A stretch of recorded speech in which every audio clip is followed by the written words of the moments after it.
ICQ Podcast Episode 312, Bob Allison, Whiskey Bravo 1, Golf Charlie Mike.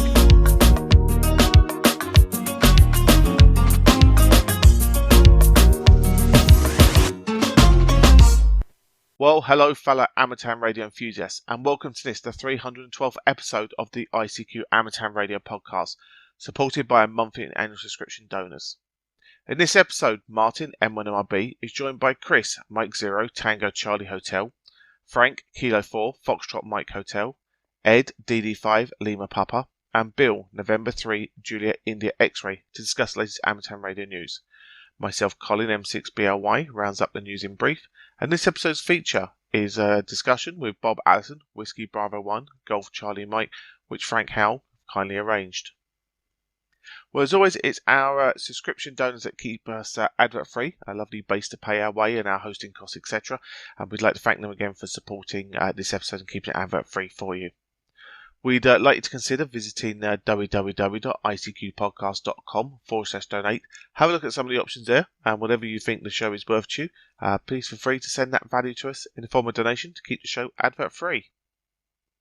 Well, now we join Martin, Chris, Frank, Ed and Bill to discuss the latest amateur radio news, including an alcohol ban at YOTA events and spanning the Atlantic. As always, guys, hope you enjoy.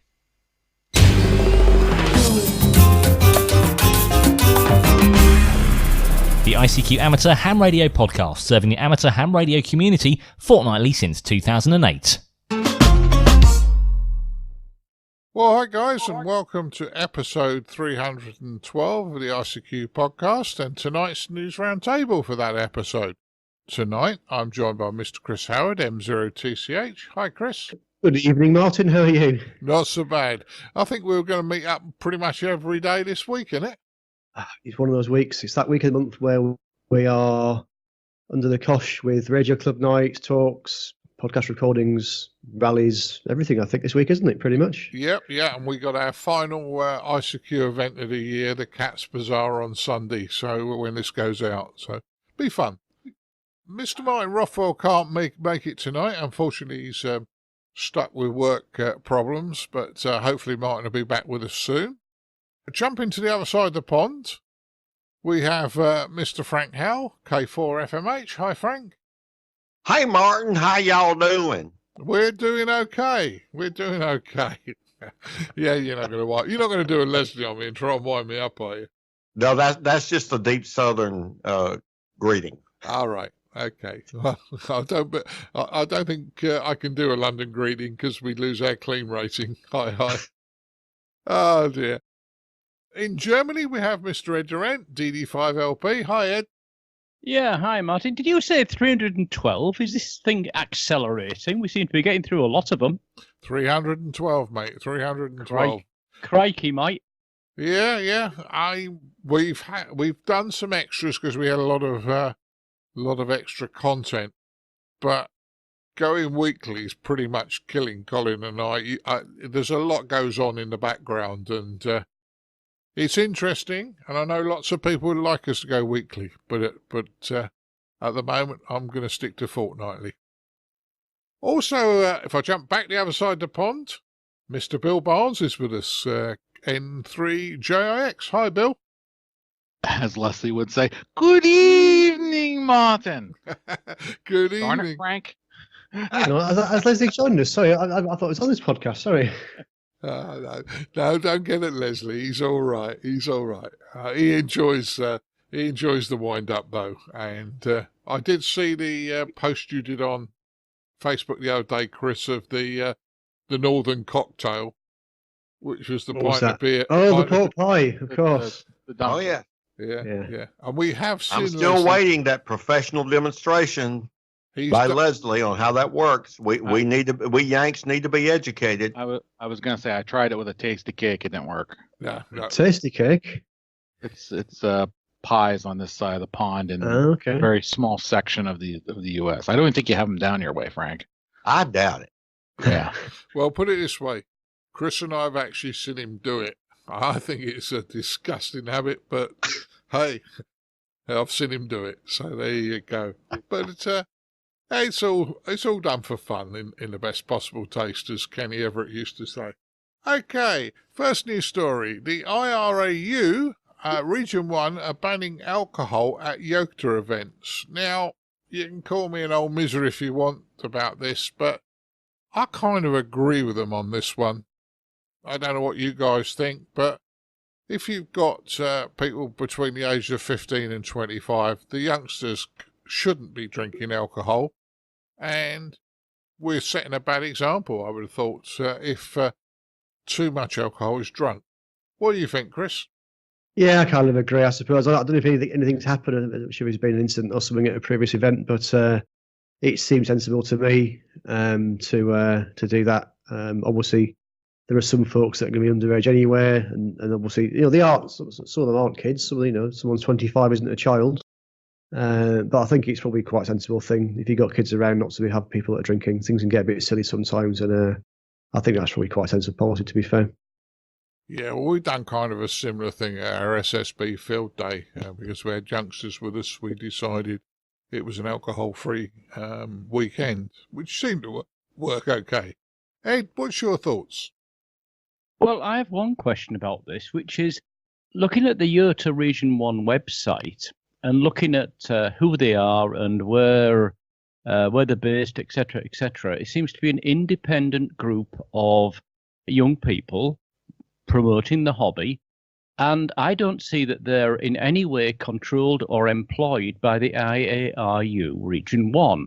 So while the IARU Region 1 could recommend, I don't see any way that they can ban something happening in an event that they do not organise. I'm all for the idea, if the YOTA organisers are with it, to say it's an alcohol-free event, the YOTA campus from now on. I've got nothing against that. However, where does the IARU Region 1 come into this? Because YOTA isn't part of IARU Region 1 organisation. It's independent. It has to be. It has to be, because otherwise they get tied up in so much red tape. My only point would be: do the IARU provide any sponsorship towards? Are they funding it? No, there's several commercial companies do, which is probably also why the IARU don't. So it's just strange, this article, the way it's been written, that Donna's stepped up and said that he doesn't agree with it and it should be banned. That's fine, but I don't think the IARU can actually ban it. So I'm looking at the announcement. It says Mr. Beatty reports on an incident at a recent YOTA camp in Bulgaria that has led Region 1 to tighten its rules for YOTA events, including a ban on alcohol. Mr. Garpstead commented that because non-youth ARDF championships mainly involve adults, such a ban for those events would represent a challenge in order to ensure alcohol does not come into the hands of minors at the event. So that sort of suggests that there were two events running at the same time at the same place. I guess so, yeah. But that's a good point as to what influence they have. Yeah. But I went. The hamyota.com is the YOTA Region 1 website, and I went back through that, and I can't see anywhere there where they say that they're ruled by IARU. But are they a member? They're an independent organisation. But what? But just no, they can't be a member. The only members can be national societies. They're not a national society. Okay, thank you. Yeah, so Frank, what's your thoughts on this one?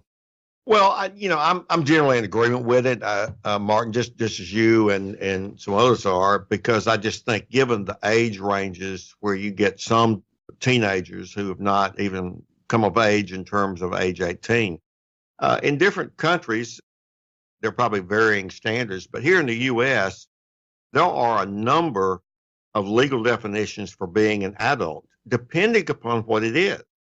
To own property, in some states you have to be 21. To buy alcohol, in some states you have to be 21. Yet those of us who are old enough to have been subject to the draft during the Vietnam era in the U.S., we couldn't buy alcohol, but we could go die in Vietnam, and that was a big shouting point. So we've had a lot of tension over the years over these things, and I think Ed's got a good point from a legalistic point of view. I don't know what the relationship there is. It could be that the IARU is using just a bully pulpit to make the argument.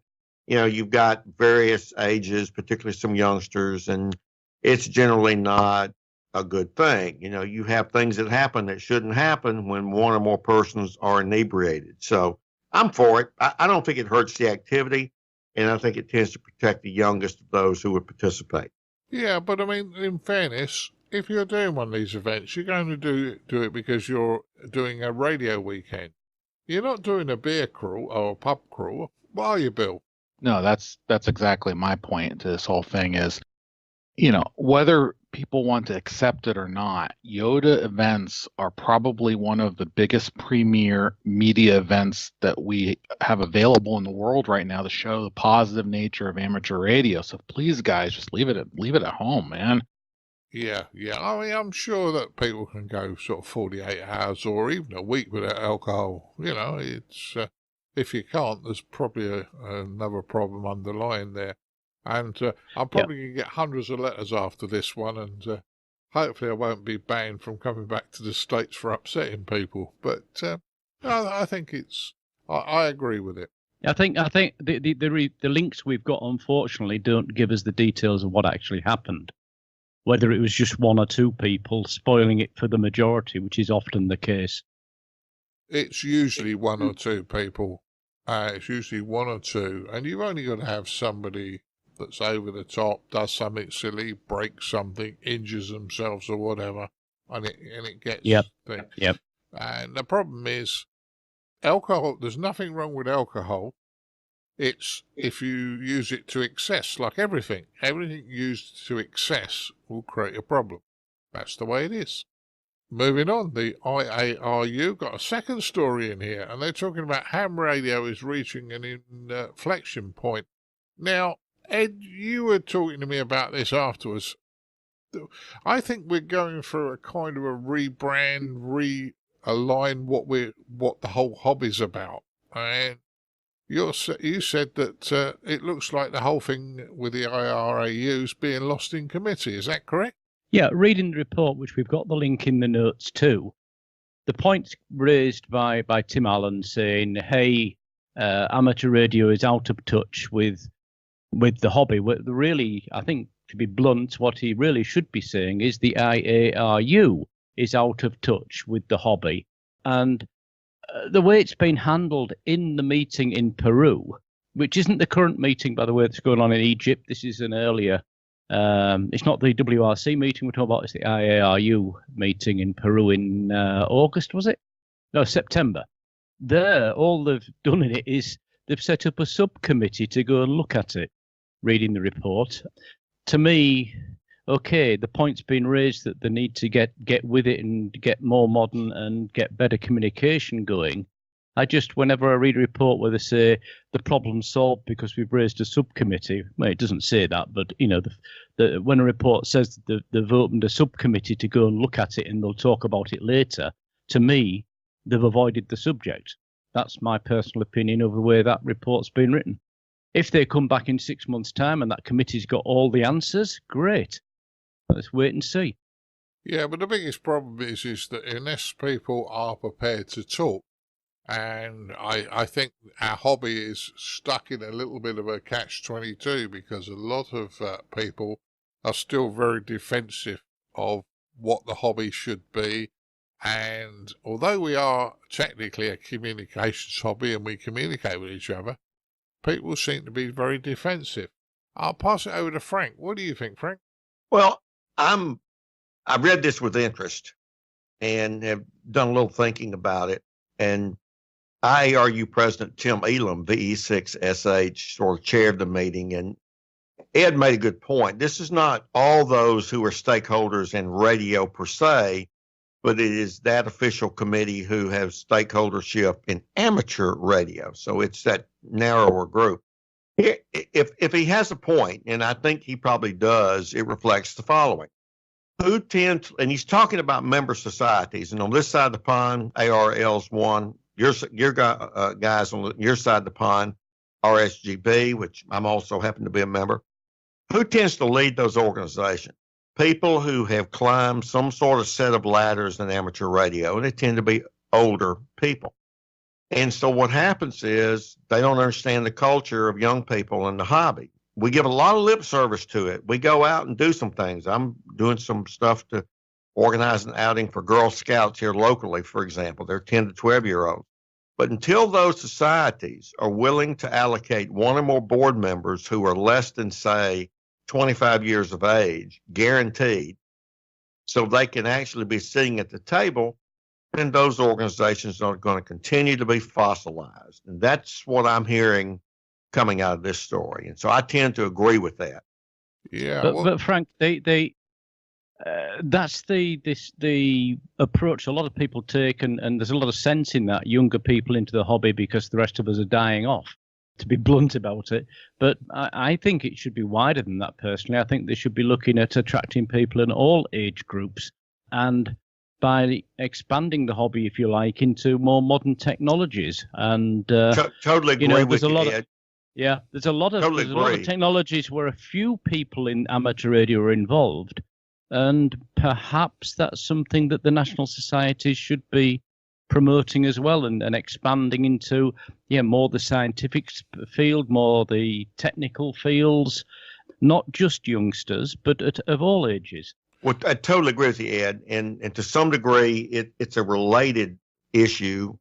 And again, related, not necessarily different, but related. But you've heard me say before, some of the work I've done, at least in the Delta division of the ARRL, shows that the fastest growing segment of hams are not young people and not real old people. It's late in life hams, those who are over 45, but who have been licensed less than 5 years of age. So that's kind of the fastest growing group of folks. And it's good reason. They got an empty nest, they got money, and they got time. Those are three magic ingredients for being active. But my point simply is we need to look at how we compose the decision makers in those societies. And you raised this earlier, Ed. What are we going to do about it? A subcommittee of a subcommittee, they're going to come out with a report. But if we're collectively serious about this, and we need to make sure we have particularly younger people at the table, and they tend to not be there. That's really my only point, Ed. Oh, I agree with you on that. And I think to let Martin back into the conversation a little bit here, the discussion that was had at the RSGB conference sort of seems to have triggered a lot of thought-provoking, and that also needs to be part of it. I think it probably needs to be coming not just from the committees at the top, but from the members and also the leaders of the clubs and everybody else, and not be restricted by the way things we used to have always been done, but rather open the doors to new ways, to new technologies. Even I think you were suggesting a different name for amateur radio, weren't you, Martin? Yeah, but that's quite contentious. But what I will say is Ed, Frank and I are probably at the higher, not old boys, but we're getting there. And I'm being nice about this. But I think the difference is... We're quite competitive, Martin, in that regard. Oh, yeah. I know you're older than me, Frank. I respect my elder, Frank, sorry. But no, in fairness, we are young at heart. We're young at heart. Now, I think we're young at heart to bring all these ideas to the hobby. But if we had a 15, 16-year-old wanting to join in and what we're doing, they would probably look at us and say, what are these old geezers doing here? So I think bringing everybody in, you need young at heart and young ideas and to be able to listen and help facilitate it. But equally, you've got to have the youngsters as well. So all age groups. Yeah, all age groups are good. Bill, you've been standing there getting excited for the last 5 minutes. Go for it. Yeah, I read this thing first, actually, from Dan, KB6NU's blog, because he was talking about this last week. Yeah, last week. And one of the things that, I jumped on right off the bat was Sterling Martin N0, or Sterling Man N0 SSC replied to him with this beautiful thing talking about, what is the definition of youth? He actually is saying that we probably should consider youth in amateur radio anyone under 50. Yay! Thanks, man. Because I'm under 50. That's cool. But he brings up a lot of points on, and I do encourage everyone to go check out Dan's blog, kb6nu.com. And the comments in there, a bunch of people put in a lot of great stuff, including Sterling. And Sterling, is talking about the whole gambit of stuff.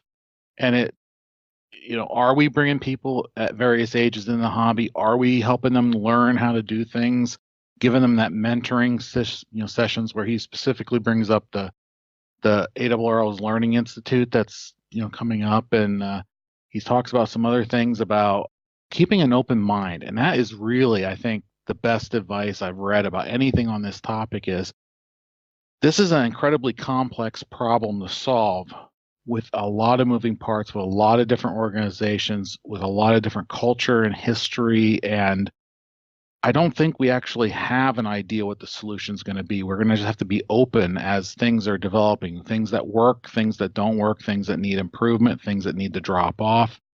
I think we're actually at a neat time, and to be blunt, because, we could actually be rewriting the definition of what amateur radio is here in the next 20 years as we're trying to bring other folks in. And it really is an umbrella of 50,000 hobbies. That's part of the problem. They just all have some radio component to them. So I don't have an answer. So I'm in the same boat that Dan and everyone else is. I don't actually have an answer, but I think that we could start trying something. And one thing that Sterling mentioned in his comment that really resonated and blew me away, just by putting stuff out there, apparently youth are interested, because he already has 1,200 young hams from around the world on their Young Ham Radio Club Discord channel. That's out of the box. And they get in there, and I get in there to read around and see what people are up to and stuff, and they're active. And that's what we really want.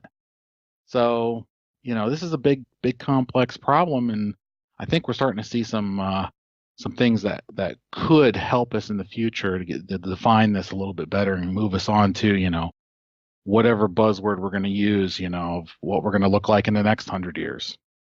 Yeah, I agree totally, Bill. This is going to be a good time. I don't say 20 years. I think it will probably get stirred up quite nicely and settled down within the next 10 years. And it will really define where we're going. And just on the youngster bit, Frank, I'm sorry to embarrass you, but Colin refers to you and I as a pair of toddlers when we get to... no, to my face. Yeah, I know. He says we're a pair of toddlers at the Hamvention. We've got to be kept under control, Frank. Hey, Martin, but I get him back because I misspell his name with 2 O's.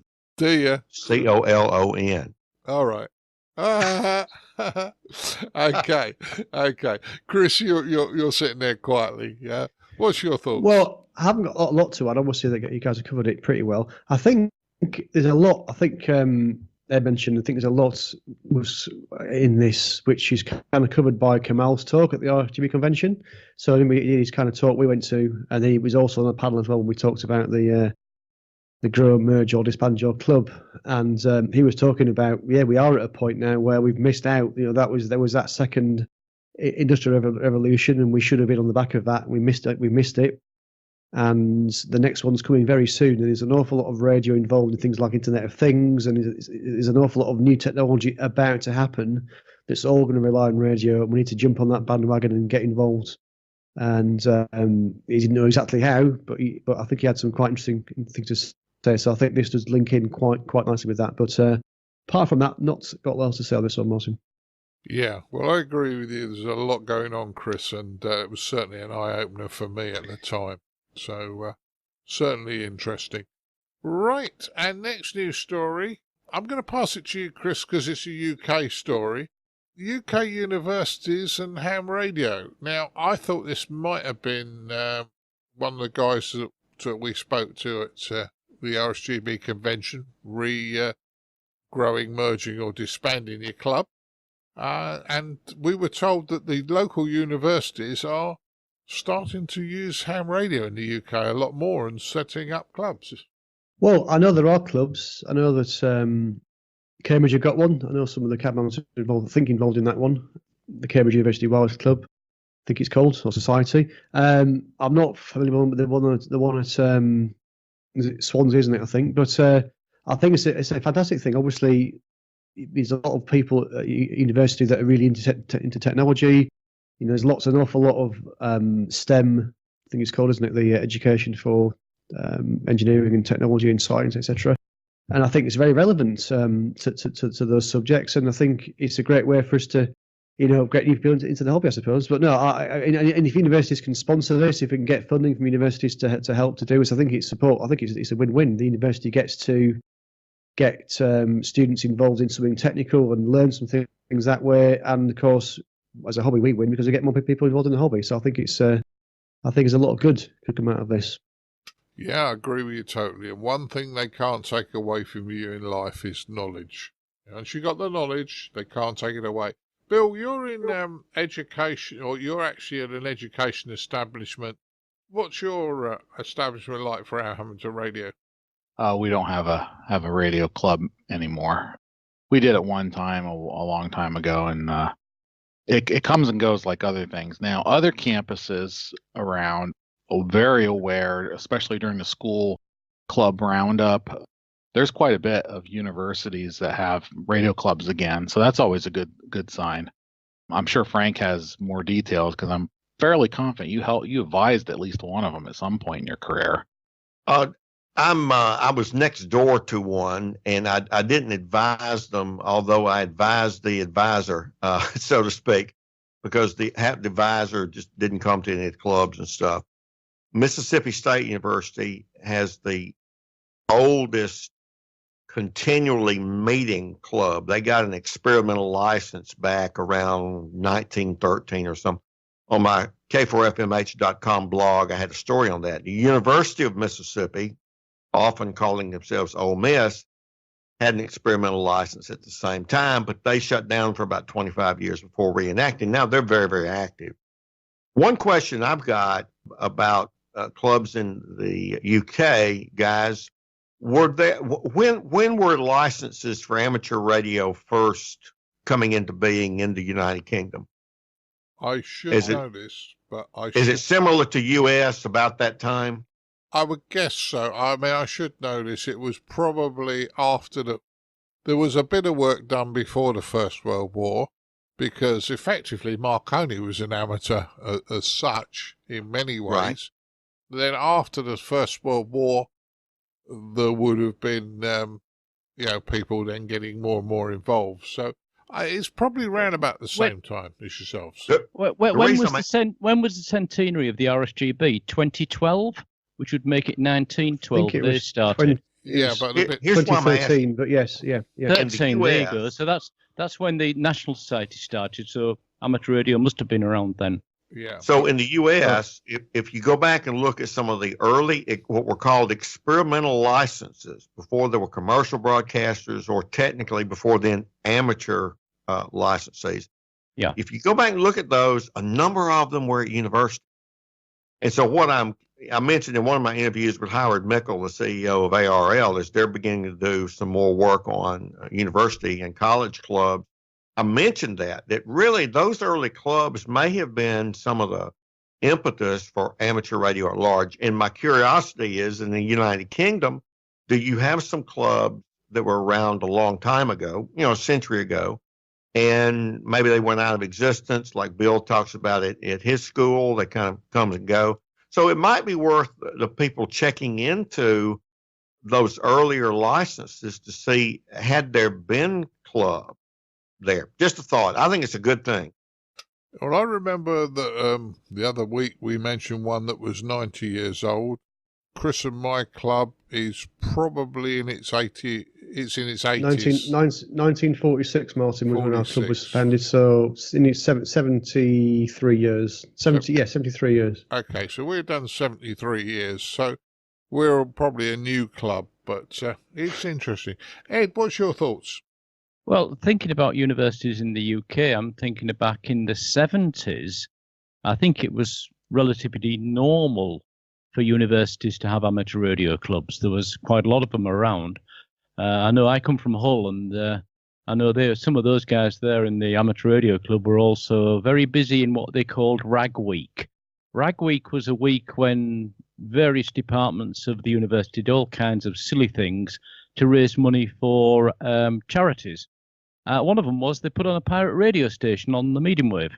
And I'm pretty sure that was the amateur radio club that was behind that. So, certainly it's something that's, it's like the collegiate drive in the US from the ARRL now to get clubs back into universities and high schools and the like. And I think it's a very positive direction if we can, as this guy, what's his name now? Peter Barnes, if he can actually even try to get it into the syllabus for various technical courses, that people actually, get involved with amateur radio and even take the license out. That's a very positive thing because, we all know that from a technical training point of view, people who are into amateur radio have skills, general skills on how to fix things, not just electronics, not just communications.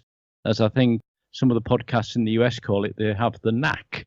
And I think putting that into either high schools or universities, again, as it used to be, would benefit both sides. Yeah, I agree with you. It's an interesting way as we're moving forward. Okay, moving on. YOTA Summer Camp in the Americas. Bill, do you want to go first on this one? Yes. Ed has all the great details, but briefly, just that it's been announced over here, what we've finally been waiting for. We're actually going to have a YOTA Region 2 Summer Camp, June 21st through 26th, 2020, at the National Voice of America Museum of Broadcasting in Westchester Township, Ohio, which we actually were there during the Saturday night of Dayton last year. And this is just really cool. And there's going to be news about this everywhere. We're talking about it. A bunch of other podcasts are talking about it. Neil, Ed, help me with Neil's rap. And yeah, Neil Rapp's blitz in the media stuff about it, and this is very exciting. I've been anxiously awaiting this for a couple of years now. This is great. And it's a great location, the Voice of America Museum. We all went last year, and that blew my mind away, especially that 500 kilowatt transmitter that you walk into. I think is the best way to describe it. Ed, go on. You've done a fair bit of work on this one. You spoke to Sterling on this one as well, haven't you? Yeah, I mean, Sterling has been wanting to do this for over a year. And we interviewed Sterling on ICQ podcast at Xenia in May. And this was one of the projects he was involved with. And he's also one of the people involved alongside Neil and we believe 3 others, so about 5 people in the main team behind this. It's going to be, it's based on the YOTA camps in Europe, the concept of getting people between 15 and 25 that are licensed to a camp where they can actually learn new skills and also, network with other people, meet people, and generally, more get used to being with other people and things like that, so because I don't think they're actually camping as such. This one, I think it's a hotel job, but I could be wrong on that. But I think it's great. It's something that once Sterling actually went to the one in Austria, I believe, about 4 years ago, and came back with the wish to do something for IARU Region 2, which is, of course, the Americas, North and South. And, it's actually happening. They're looking for some more money. If they can get some more money through, I think they've got a GoFundMe account. They can have more people. At the moment, they're planning for 20 attendees. If they get another, I think it's $5,000, $6,000, they can actually manage to get another 10 attendees. And, all power to their elbow. By the way, an interesting point, YOTA in the US refers to youth on the air, because apparently youngsters on the air is taken as being not very nice way to talk about people of this age group in the US. And interestingly enough, in Europe, it's the other way around. You'll refer to youth, and quite often it's the youth have done this badly, or the youth have caused this problem. So in the Europe, it's youngsters, but it's still YOTA. And I believe there's even some co-working between Region 1 and Region 2 in December, because that's the YOTA month where we get a lot of stations operated by younger people with special call signs with YOTA in the call sign. all around Europe and Africa. And I think now also some special calls in the US as well for December. So YOTA is growing. Obviously, the next thing here to our Australian listeners is, come on, guys, you've got to get Region 3 organised now. Yeah, well, that would be nice, wouldn't it? Frank, with the ARRL, obviously you're going to be doing some work with the guys on this, I would assume. I hope so. I'm not aware of it. It's Ohio is not in my division where I tend to have my ear closer to the ground, but it certainly fits well within their programming. And I think Neil, I may reach out to Neil and just see, what's going on. Neil's doing just a great job, and he was a good host for us up at this location at the Old Voice of America site. And, this is like going to your finest cathedral in London for church. I mean, to take them here to get them involved in radio. When I got back from Xenia and we had done that tour, one of the first things I did was pull out a dusty old white box, and it said QSL's very important, that a 8-year-old named Frank wrote on it back a long time ago. And I pulled out my WLW QSL, and they gave us a new commemorative blank one, as you guys recall. So what a great place to have this. I think the youngsters or youth, depending upon how they behave, Ed, will have a great time here.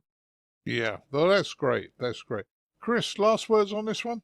I think it's a fantastic thing. I think the Region 1 YOTA event has been very, very successful. I know the one in the UK here, Martin, I know you went to that, didn't you, and interviewed some of the guys at the time. I think it was very, very successful, and I think hopefully the one in Region 2 will be just as successful.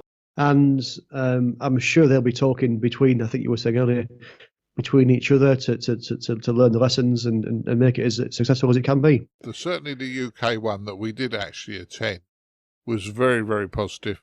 The young people there were certainly working together. There were lots of friendships, lots of bonds made, and it was good for the hobby. So I thoroughly enjoyed what I saw, and I think it was good there. Well, guys, our next news story is the W1AW to commemorate ham radio spanning the Atlantic. So quite a good one on this one. I'm quite excited about it. Bill, do you want to go first? Yeah, the part I like about this is it's been 98 years already. It seems like yesterday, right? December 11th marks the 98th anniversary of the success of the ARRL's transatlantic test in 1921, organized to see if low-power amateur radio stations could be heard across the pond, aka the Atlantic, using shortwave frequencies, i.e. above 200 meters.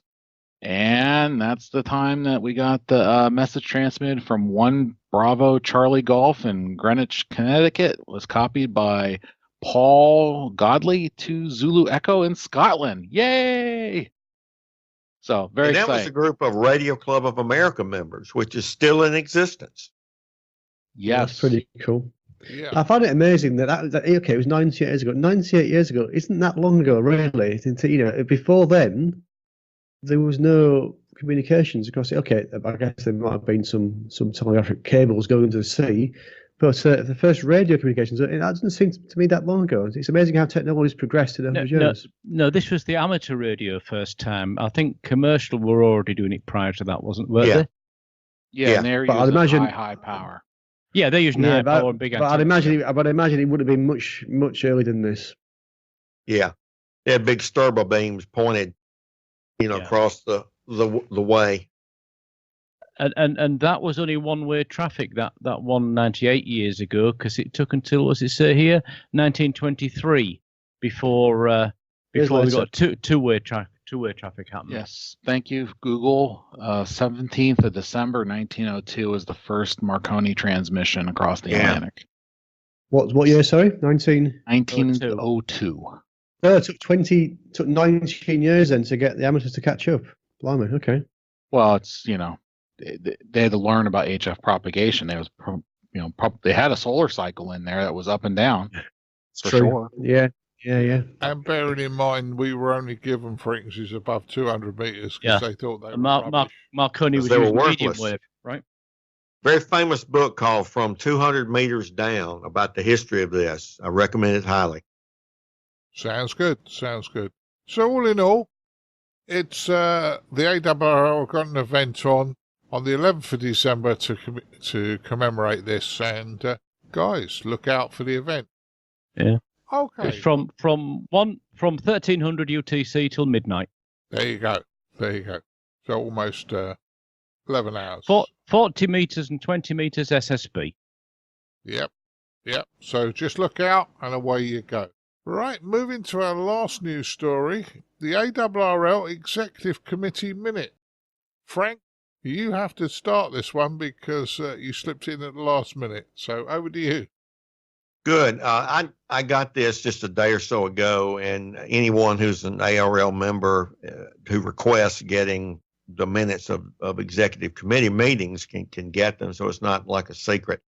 But they met in Denver on October the 12th. That is the executive committee, which is the smallest governing group at the ARRL. It's not the entire board, but a subset there. And what I wanted to point out is we've got Amateur Radio Parity Act, Next Generation plans emerging. The Legislative Advocacy Committee is drafting a new bill to address private land use restrictions. My division director, who is not on the executive committee now, he had been, told me by email late last night that the draft was not finished. And being a constituent of Senator Roger Wicker, who is chair of the U.S. Senate Science, Technology, and Commerce Committee, that'll have to go through his committee. So I had asked, unlike the way they did last time, since I actually got it submitted, for them to include me in the discussion so I can hopefully support it. Now, they're doing something a little different, and I'll try to be real brief here. They're going to put together a proposal to get a coalition with partners who may, be involved with this. They're going to add a second staff position in D.C., Washington, D.C., the capital, and include $10,000 a month for a lobbying firm. Now, that's quite a considerable effort. If you look at what a staff position in Washington, D.C., where rents are very high and cost of living is high, to be there, which is generally a good thing, and then a lobbying firm to pay them $120,000 a year for what, maybe 2 years for something like this. So this is not just a weak second attempt on this. And I hope two things, and then I'll turn it back to you guys. I hope, A, they have people drafting this who actually live in HOA-governed communities. The last time, the two leaders did not. In fact, one of them, Chris M0TCH, had not one but two towers and beams in his backyard, as you can see on Google Earth. And the former member of the board of directors, who was not elected, he lived in an area that did not have any restrictions there. So it's important, just as we were talking about getting youth on boards to inform policymaking, to have someone involved in writing this legislation who does not live in an HOA would be like Martin, a bunch of old men sitting around talking about women's health insurance. There's a whole lot you're just not going to get. And, the second thing is I hope they'll be a little more transparent and a little more strategic at using people who are well-positioned as ARRL members who have connections with their members of Congress and the House and the Senate who can help them. That's a bottom-up approach. I can guarantee you it works a whole lot better than just dumping a bunch of money on that lobbying group in Washington. And with that, I hope it succeeds. And back to you. Okay, well, that sounds interesting what you said there.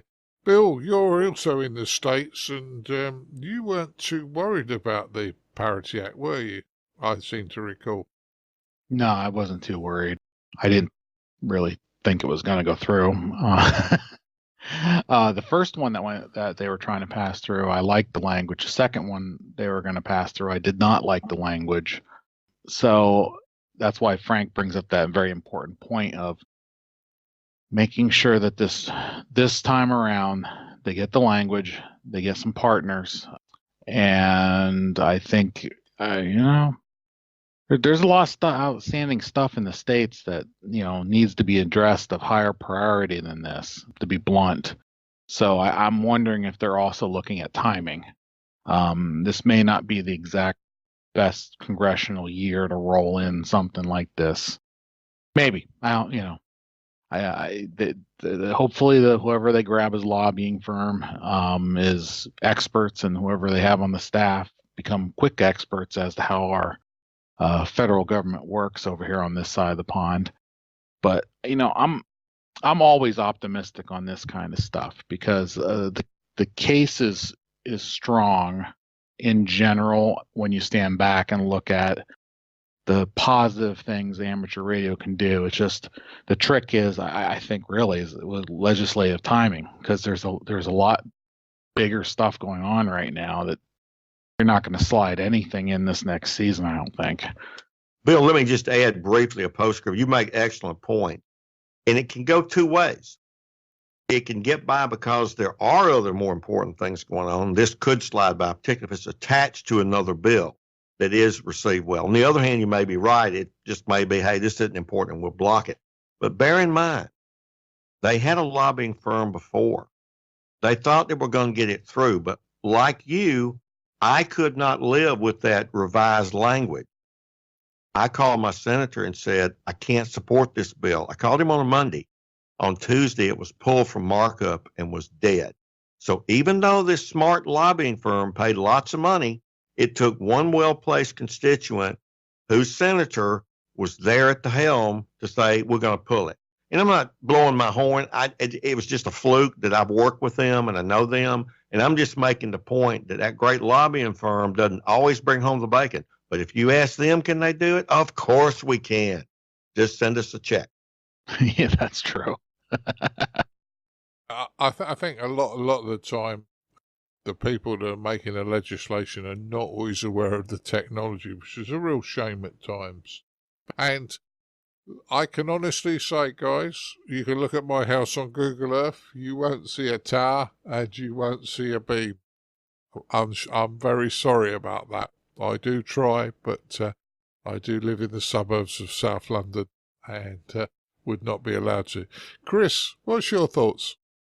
Well, I don't really know much about how the American system works, so I can't really comment very much on the politics. I do wish people. I'm aware that there are these HOAs which are quite restrictive in what you can do, and it's a bit of a shame if you're an amateur and you can't do your hobby. So I think there is a bit of fairness required, but quite how they get there, how they get the influence to do that, I'll leave that to the experts. Right. So it's something that's outside of our jurisdiction in some ways over here, although you and I hold US licenses. But Ed, I know it's probably not a lot for you, but over to you for last words on this one. Yeah, just standing back from this a little bit and going, the other thing that we need to acknowledge is the fact that the majority, if I've understood correctly, the majority of new houses that are built in the US or renovated or whatever end up being part of homeowner associations. And it's very difficult to buy a house or a flat, as we'd call it, or an apartment that is not part of a HOA, and you have to sign the private contract on the dotted line saying you're not going to do anything like amateur radio or anything nasty like that. You're not going to go murder your neighbors, or you're not going to play loud music, and you're not going to do amateur radio. It's really a problem, really. In some ways, it's a lack of freedom for the people to live. There should be a balance in the number of houses built, so that where people want to live in a certain area and have perfectly clean streets and absolutely nothing on the horizon apart from trees or whatever, that they can do that. But there should then be an alternative for people who want to live still within the community, but not in these restricted areas and not under these restrictions. Why on earth, I wonder if either of the US correspondents here can actually answer, why has it gone that way? Why, I believe it used to be a matter that you go build your house and you're the king of your castle, and as long as the local council don't complain, you're fine. And now, Well, it's not the case anymore. Well, you are absolutely spot on, and I'm sure Bill can weigh in on this as well. Now, I live in an HOA, and we chose to live here. We built a house here. And yes, you sign on the dotted line. And the covenants, codicils, and restrictions, CC&Rs, vary from community to community. And in mine, it just says no aerials can be visible. Mine are in my attic or otherwise hidden. I have a very, very lively magnolia tree. It may have a GPS antenna in it. It may have an active loop, and it may have a Pardo whip, but who knows? Now, Ed, let me tell you why. I've got a couple of real estate attorneys who are friends, one in Georgia and one here, and they're ham. So they kind of got feet in both worlds. And that emerged simply due to when planned communities began to grow and suburbia particularly began to grow. Lawyers just copied and pasted from one form to another some restrictions. It was not like a planned deep state, if you will, to use a au courant term from the U.S. politics. We're going to get those hams. Often they don't mention amateur radio. They just say no aerials. And yet I live in a lake community and I look at a 50-foot mast with an antenna on it every day, but it's okay. You know why? That's also called a sailboat. And so when they say aerials like that, they have this idea of this ugly thing. But remember, Ed, in the States, we had the it's OTARD, over the air something. I forget what the RD is. And the federal government preempted private land use restrictions on the small, what I call pizza dish satellites. And they said you couldn't stop those. My neighbor is the chief lobbyist for the cable TV industry group in Washington. She's never lived in the house that's 2 doors down from me. She built it as a retirement home. They keep dumping money on her every time Betty wants to retire. For years, they wanted cable TV to be the only thing you could have, and they lost that battle when OTARD got passed. Bill, what, about 96 or 98 somewhere? Yeah, it was slightly after Dish Network's launch in 95, so it was 96 or 97. So I'll ring off with that, but that's part. But Bill can pick it up there and continue. Yeah, the OTAR stuff came around because communities were locking out DirecTV and Dish Network, which was the only legitimate competition to cable television at the time, because all these cable television providers got sole rights for a township or a town. So there was no competition allowed. They were the only ones that got pole attachments. They were only ones allowed in there. And so they paid money back to the town for these franchise fees. And that's how that whole part of this equation happened. And then the satellite providers are like, hey, we can do this without wires, and we can just blast, DBS satellite signals down to every home anyway. They just need an antenna to pick it up. Significant lobbying. It worked out. So this has been done before. And there's other things that are federal preempted, like, for instance, water runoff. This whole thing, everything with HOA started because of the federal water runoff rules. Planned communities had to do something about their water runoff so it's not washing away all the topsoil. And that was what, in 68, Frank? Before I was born. I routinely look at the HOA statistics because it's actually very fascinating. Right now, this is the 2019 statistics as of quarter 2 or 3 here. 347,000 HOAs in the United States, which is 26.6 million households. 24% of Americans live in an HOA. $95 billion a year is collected in HOA fees to do the community stuff. Some of the HOAs, all they do is the water runoff issues. Some of them, I have a friend that they do all the outside maintenance of his townhouse. Everything's done. You have to pay the community fees. His community fees are high. And that's how they get through this with the HOAs. The interesting thing with the stats that, because Frank likes to talk numbers, so I'm going to do a Frank here. Channel my inner Frank. 61% of the new homes built this year, 61% are in an HOA in America. So it's growing rapidly.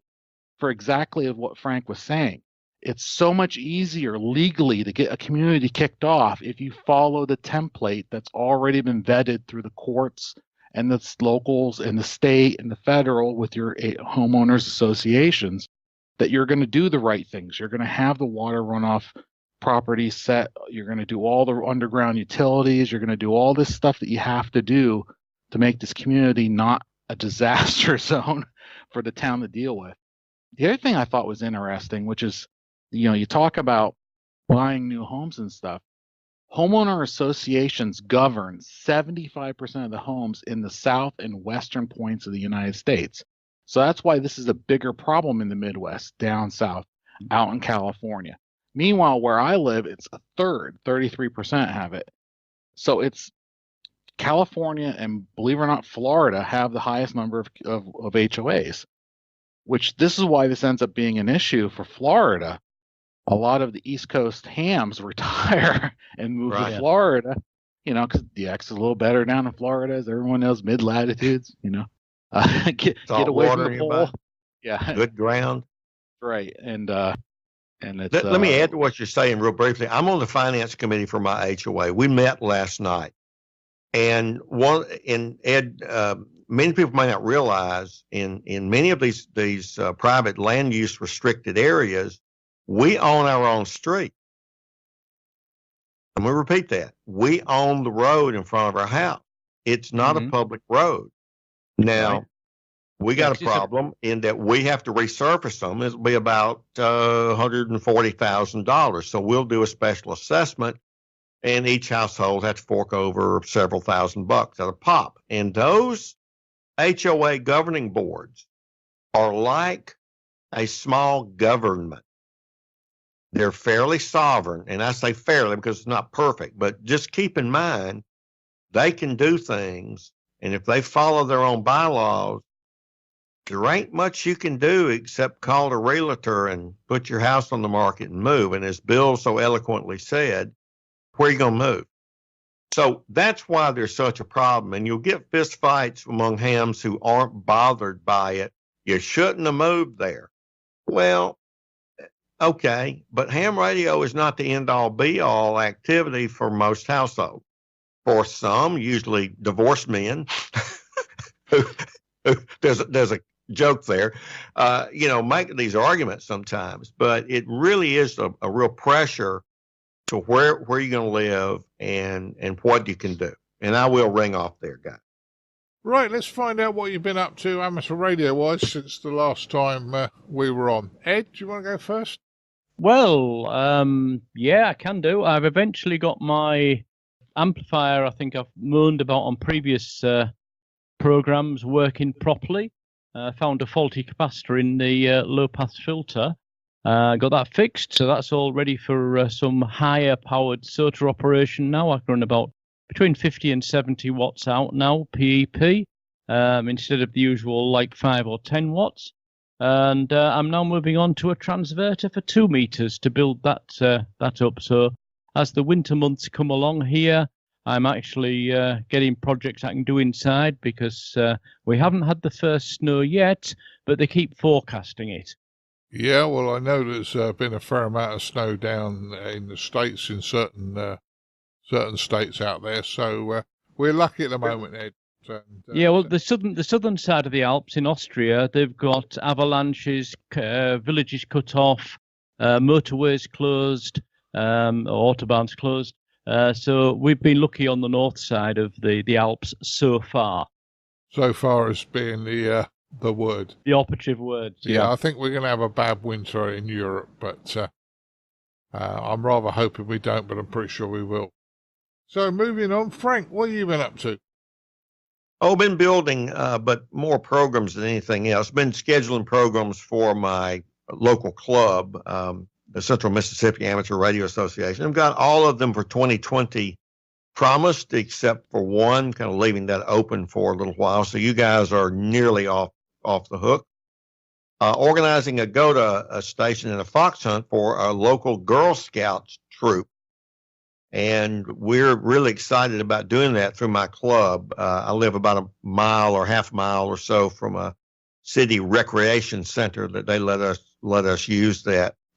Also been doing some public relations. Been working on the West Shum W9DYV Symposium. It's moving to St. Louis and the Winterfest, Hamfest. If you're not aware of who West Shum was, W9DYV, he was one of those who made single sideband commercially viable with some of the first transmitters. And so West Shum Silent Key now it continues to be commemorated through the West Shum in St. Louis this year, the West Shum Symposium.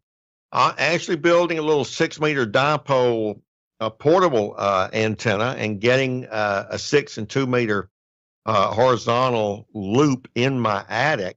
We've got a lot of interest in 6-meter activity, and my club is going to have a day or an outing probably on a Saturday where we'll just see how far we can talk, ground wave and stuff. So getting close to doing a little more own activity, guys.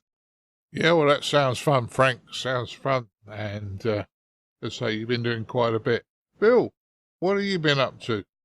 Quite a bit. I was able to worked all Europe DX RIDI contest for about an hour a couple weekends ago.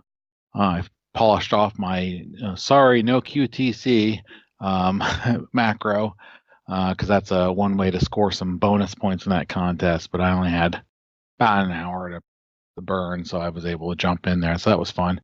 I did work the 5 Tango 5 Papa Alpha DXpedition on 60 meters with FT Stupid 8. And I also got, one of the check marks. So in my particular location, because people don't, I'm not sure how many people are familiar. To get to certain parts of Asia, I have to go over the pole. So countries such as China, India, Kazakhstan, Afghanistan, very difficult because it's directly over the pole. And so I lucked out and was able to get Tango 6 Alpha Alpha in Afghanistan using FT Stupid 8 on 20 meters the other day. Just the noise over the pole just dropped down just enough that I got a signal through on FT8 and got a minus 24. Still counts. Good. Yeah, so that's on the checklist. Because believe it or not, I have this little, if I hear stations from China, I want to work them. I have 0 contacts from China. I have 1 contact from Mongolia, now 1 from Afghanistan, 1 from Kazakhstan, 1 from South Korea. Of course, everybody wants North Korea. Nobody's got North Korea. And, the Philippines, I have 1 or 2. Indonesia, where the bulk of the hams apparently are, Indonesia, I can't get them. So they're always on my, soon as I get I have the ham app, alert stuff set up. So, they get on the air with the digital mode. I usually am aware of it. See if we can work something out. But the bands have been bad and good. It was like the best of times and it was like the worst of times. So we're near the bottom. If we're not in the bottom, we're near the bottom, or we might start to come out of the bottom. That's the problem with the bottom. You don't know until you're out of the bottom that you were in the bottom for sure of a solar cycle. I think this is my 4th bottom in the solar cycle. Yeah, something like that. Anyway, so there's DX to be worked. Just get on the air, guys. You might have to use FT8, but there's DX to be worked. Yeah, sounds good. And when we were talking to Steve Nichols at the UK Hamfest, he's the propagation person for the RSGB. He was saying that, FT8's still working, and we are about to come out of this, the low at the moment. So things are only going to get better, which sounds good. Right, Chris, we haven't been to HMS Belfast in nearly a month, have we? Not for a while, no, and I can't make the next one either, so I won't be there for that one. What have I been up to? So I don't think I've been on the podcast since we did our last training course. So we got 6 people through their exam, they all passed, which is great. So 6 more amateurs on the air. One of whom is my brother. who is, so I was up there a few weeks ago just helping him to set up his new station. So he's now on HF. Well, I don't think it's not permanently. It's kind of a put it away in the cupboard thing and bring it out when you want to play with it. I think it's probably the wrong time of year to be outside because so we need to figure some more things out. But we got it on the air temporarily. I was able to work a couple of stations, so that was all good. Done a little bit of work with the MMDVM board, Martin. You and I have been looking at that the last few weeks and trying to make it work with DMR. I know you've had some more success than me, Martin. So you and I need to get together, I think, and figure out why yours is working and mine's not. But that's so interesting. So that's pretty much what I've been up to. This weekend, you and I are going to be at a rally at the Cats Bazaar in South London, so that's always fun on Sunday. So hopefully meet some of our listeners there. I found quite a funny, I put it on Facebook actually earlier, quite a funny article on the internet on a blog. So Bob K4FMH put a blog post about something, we called it Handheld Transceiver Accumulation Syndrome. I thought it was quite good. And it's actually quite interesting, actually. He's actually got it nailed pretty much bang on: the impulse buy, the mode buy, the special purpose buy, and he's got something resonated with me. He's got a picture of lots of different battery chargers, and why they're all different, and why can't the manufacturers agree on some standards, guys, so that you've got the same charger will work with any battery? I mean, why don't these things work with USB or that's one of our bugbears. I think I can see a campaign coming on there, standardising some stuff to make our life easier. I've got a whole box upstairs full of chargers, and it's a nightmare. So I think we can have a campaign there to get the manufacturers to get their heads together and actually standardise on some of these things. That would be good. So yeah, that's about it from me. Yeah. Well, you've all been busy. I'm not so sure I've done as much radio as the rest of you. I've spent a fair bit of time over the last few weeks. I've visited a number of the elder hams in our hobby and our club that we don't get to see that often. I mentioned I saw John Stacey the other week. I saw Robin Sykes this weekend. I saw the Reverend Philip, who's moved up north, Philip Gray. And we spent some time with John Parker Monday evening, Chris and I. So we've actually touched base with quite a few of the elder members of the club, and or those that have moved away, and it's been great fun. I've pretty much radio-wise only really been on Fusion and going to work in the mornings and coming home round about lunchtime in the UK, either just before lunch or just after. I've been on Fusion, worked a few people, both sides of the pond, and it's been good fun. Zello's been on. Martin Rothwell's called me on it a couple of times. Colin's called me on it a couple of times, and looks like Colin might be on Zello a bit more, which is at least gets him on in an area where he's not licensed to work proper amateur radio, but it gets him into the fold. An interesting fault on Mrs. B's computer. It really gave me heartache. Turned out the motherboard died just after a year. It wouldn't boot. The disk controller on the motherboard died. And we got that fixed, so that was good. DMR, Chris and I, as Chris said, have been playing with DMR a little bit. Chris, I think our next opportunity is we've got to sit down with both the hotspots and both our radios in one location and just see if we can get it to work. Because I think we would. I don't think it's a problem. I know we'll get it to work. We just need to sit down and see what's going on. On that note, though, I now have the latest firmware for our radios and the latest programming software for our radios. It was sent to me. Well, that'd be interesting. Okay, we can give that a try. So we can upgrade the firmware as well. And for those of you who are listening now, unless you were like Mr. Ant used to do years ago and listen on speed playback, we'll have been probably just about leaving the Cats Bazaar on Sunday morning. We're at Cats Bazaar in Causden, and it's ICQ's last official event of the year where we're out and about. But as I say, lovely little rally in South London, and we'll be there again next year. So all in all, not much from me, but a fair bit of work there. So haven't you Martin, haven't you got a special announcement? What's happening in May, Martin? Oh yeah, I was going to ask exactly the same point. Yes. yeah. We're all waiting for him. All right. I'm more we're wondering about the DMR talk group he's on. Ah, you can join us. Yeah. Okay, boys. We are planning to be in Dayton next year. I think. Hey. I think it's fair to say Frank, Bill, Chris. I believe Dan's coming. I think Ruth is going to be there, but not sharing an accommodation with us, boys. And we're bringing Colin along as well. So And Ed. Don't forget Ed. Don't forget me. Oh no, I won't forget you. I'm Ed. driving the Yeah, bloody Ed's car. driving the car. Yeah, don't forget Ed. Yeah, Ed's driving the bus. Yeah, so it'll be good fun. We're planning to be out there. We haven't got anything finalised as such at the moment, but we're certainly planning to be out in the States in May next year for Dayton Handvention. So looking forward to that. Looking forward to meeting up with our listeners. Frank and I promise not to behave as usual. And I think that's a pretty fair statement, isn't it, Frank? I think it is. Yeah. Yeah, we watch Colin tear his hair out, you know. Has he got any left? Oh, I don't know. Poor Colin.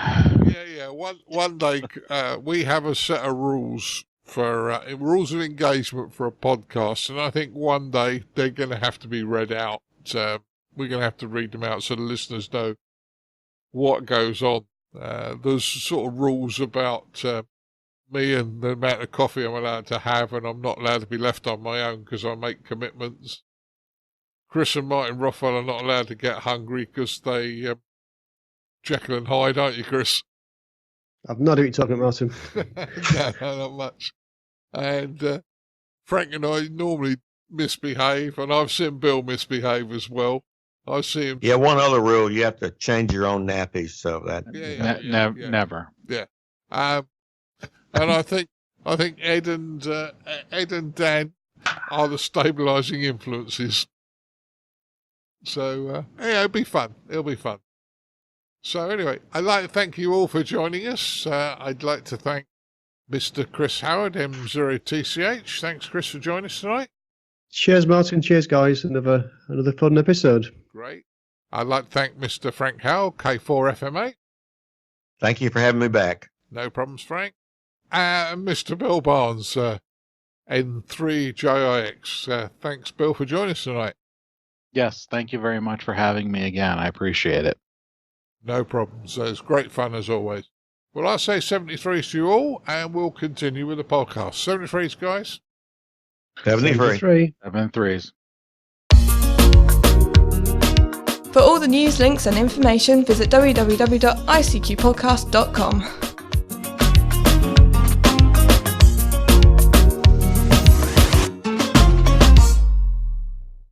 And now it's time to have a look at the Newseum Briefing with me, Colin M6BOY. Start with news here in France. The 60-metre band is getting a step closer. The regulator, the ARRL, has issued a decision that will lead to radio amateurs getting secondary access on the 60-metre band between 5351.50 to 5366.50 kHz. And this is the band as agreed at WRC 15. This has come about on their decision number 14. On decision number 19-1412, published the 14th of November this year. So it's amending a previous decision and modifying the conditions governing the use of frequencies by radio stations in the amateur service or amateur satellite service. So it looks like that the opportunity to operate on the 60-metre band in France is finally coming along nicely. Links on icqpodcast.com as always for the decision. There's a document in French and also a journal translation for English as well for you to consider. So I'll put those for you on the ICQ podcast website. 5 trainer courses have been announced by the RSGB for trainers to be trained throughout 2020. The course locations will include Telford, Cardiff, Stockport, Abergele and Margate, and these courses will take place from March to July next year. Nice easy way to get involved here. Contact the RSGB at trainthetrainers@rsgb.org.uk UK, and you can let them know which course you'd like to attend, and obviously get yourself on the training courses there. The ARRL has made available its Introduction to Emergency Communication course for students in an on-demand format, allowing students to register for the course and begin work at any time. The course is designed to provide basic knowledge and tools for any emergency communication volunteer. In response to the great course demand and to expand access, the course has been developed as a self-study version of the guide, and it says code name is EC001S. It launched back in June. This version of the course is designed for those who prefer to work independently and who do not need guidance from an online mentor. It's previously offered only during Pacific sessions along with traditional mentor sessions, but now the course is granted for open enrollment from this month. So visit the ARRL's online course registration page for more information and to register. Well, now we're going to head over to our features episode. Frank, K4, Foxtrot Mike Hotel, interviewing Bob Allison, Whiskey Bravo 1, Golf Charlie Mike. As always, guys, hope you enjoy.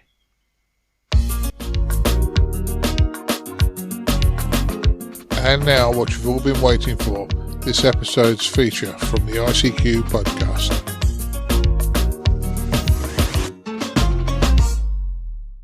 Hello, everyone. This is Frank, K4FMH, Fox Mike Hotel for the ICQ podcast.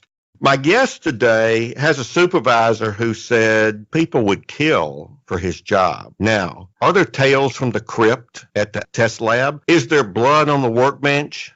Probably not. Maybe from a sharp-pointed oscilloscope probe, but we'll ask Bob Allison for sure. Our guest today is Bob Allison, engineer for the ARRL test lab, WB1GCM. Hey, Bob. Hi, Frank. Thanks for having me on. Any blood on the workbench? You know, I have actually stabbed myself with an oscilloscope probe once, but didn't bleed too much. I actually got some new probes in a couple of weeks ago, and I took the tips off, and I did the same thing. Howard Mickle, in one of my interviews with him, when I asked if you really were as nice a guy as you appear to be in print, and he said, yes, he is, and people would kill for his job. So I had to lead you in that way. Imagine being at ARRL and being the engineer with all the nice equipment. For our listeners, as an audio format, I am looking at Bob, and in the background from his camera view is a wonderful, wonderful test lab. It truly is amazing, and if you get a chance to go to Newington and go by and visit W1AW and the security guards are not looking too carefully, Bob may invite you in, because Bob's first job working with ARRL as a volunteer was what, Bob? Oh, yeah. I started as a tour guide. You see, I always worked second shift. I worked in television for 28 years for the local NBC affiliate. Always working second shift, I missed my dear wife, Kathy. Kathy is KA1RWI advanced class, and we live out in Coventry, Connecticut. Kathy started working at the league in 1999. And so she was always a first shift job. I'm always second shift. And, you know, I missed her, and I was approaching 50 years old. And I said, doggone it, I'm not going to grow old missing my wife. So I thought, you know what, I'll volunteer. They have a new program at the league. I'll volunteer as a tour guide. That way I'll get to see my wife at least twice a week, instead of just saying to her on Sunday night, see you on Saturday, I hope.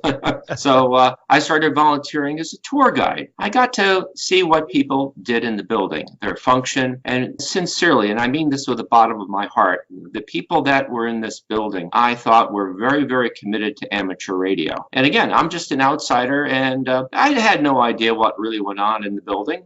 Kathy would let me know things here and there, but I really couldn't relate until I actually started volunteering here. I saw how wonderfully dedicated the people here actually are to amateur radio, and that impressed me. So about a year and a half later, after I started as a volunteer, a position opened up in the laboratory, a test engineer position, and I said, I could do that. And so I left a job that I was very good at. May I humbly say I was the best at what I did with broadcasting and live television. And I jumped out of the fire and into the pan and into this place and into a brand new position. I got to see Kathy even more, so we commute in together. It's wonderful.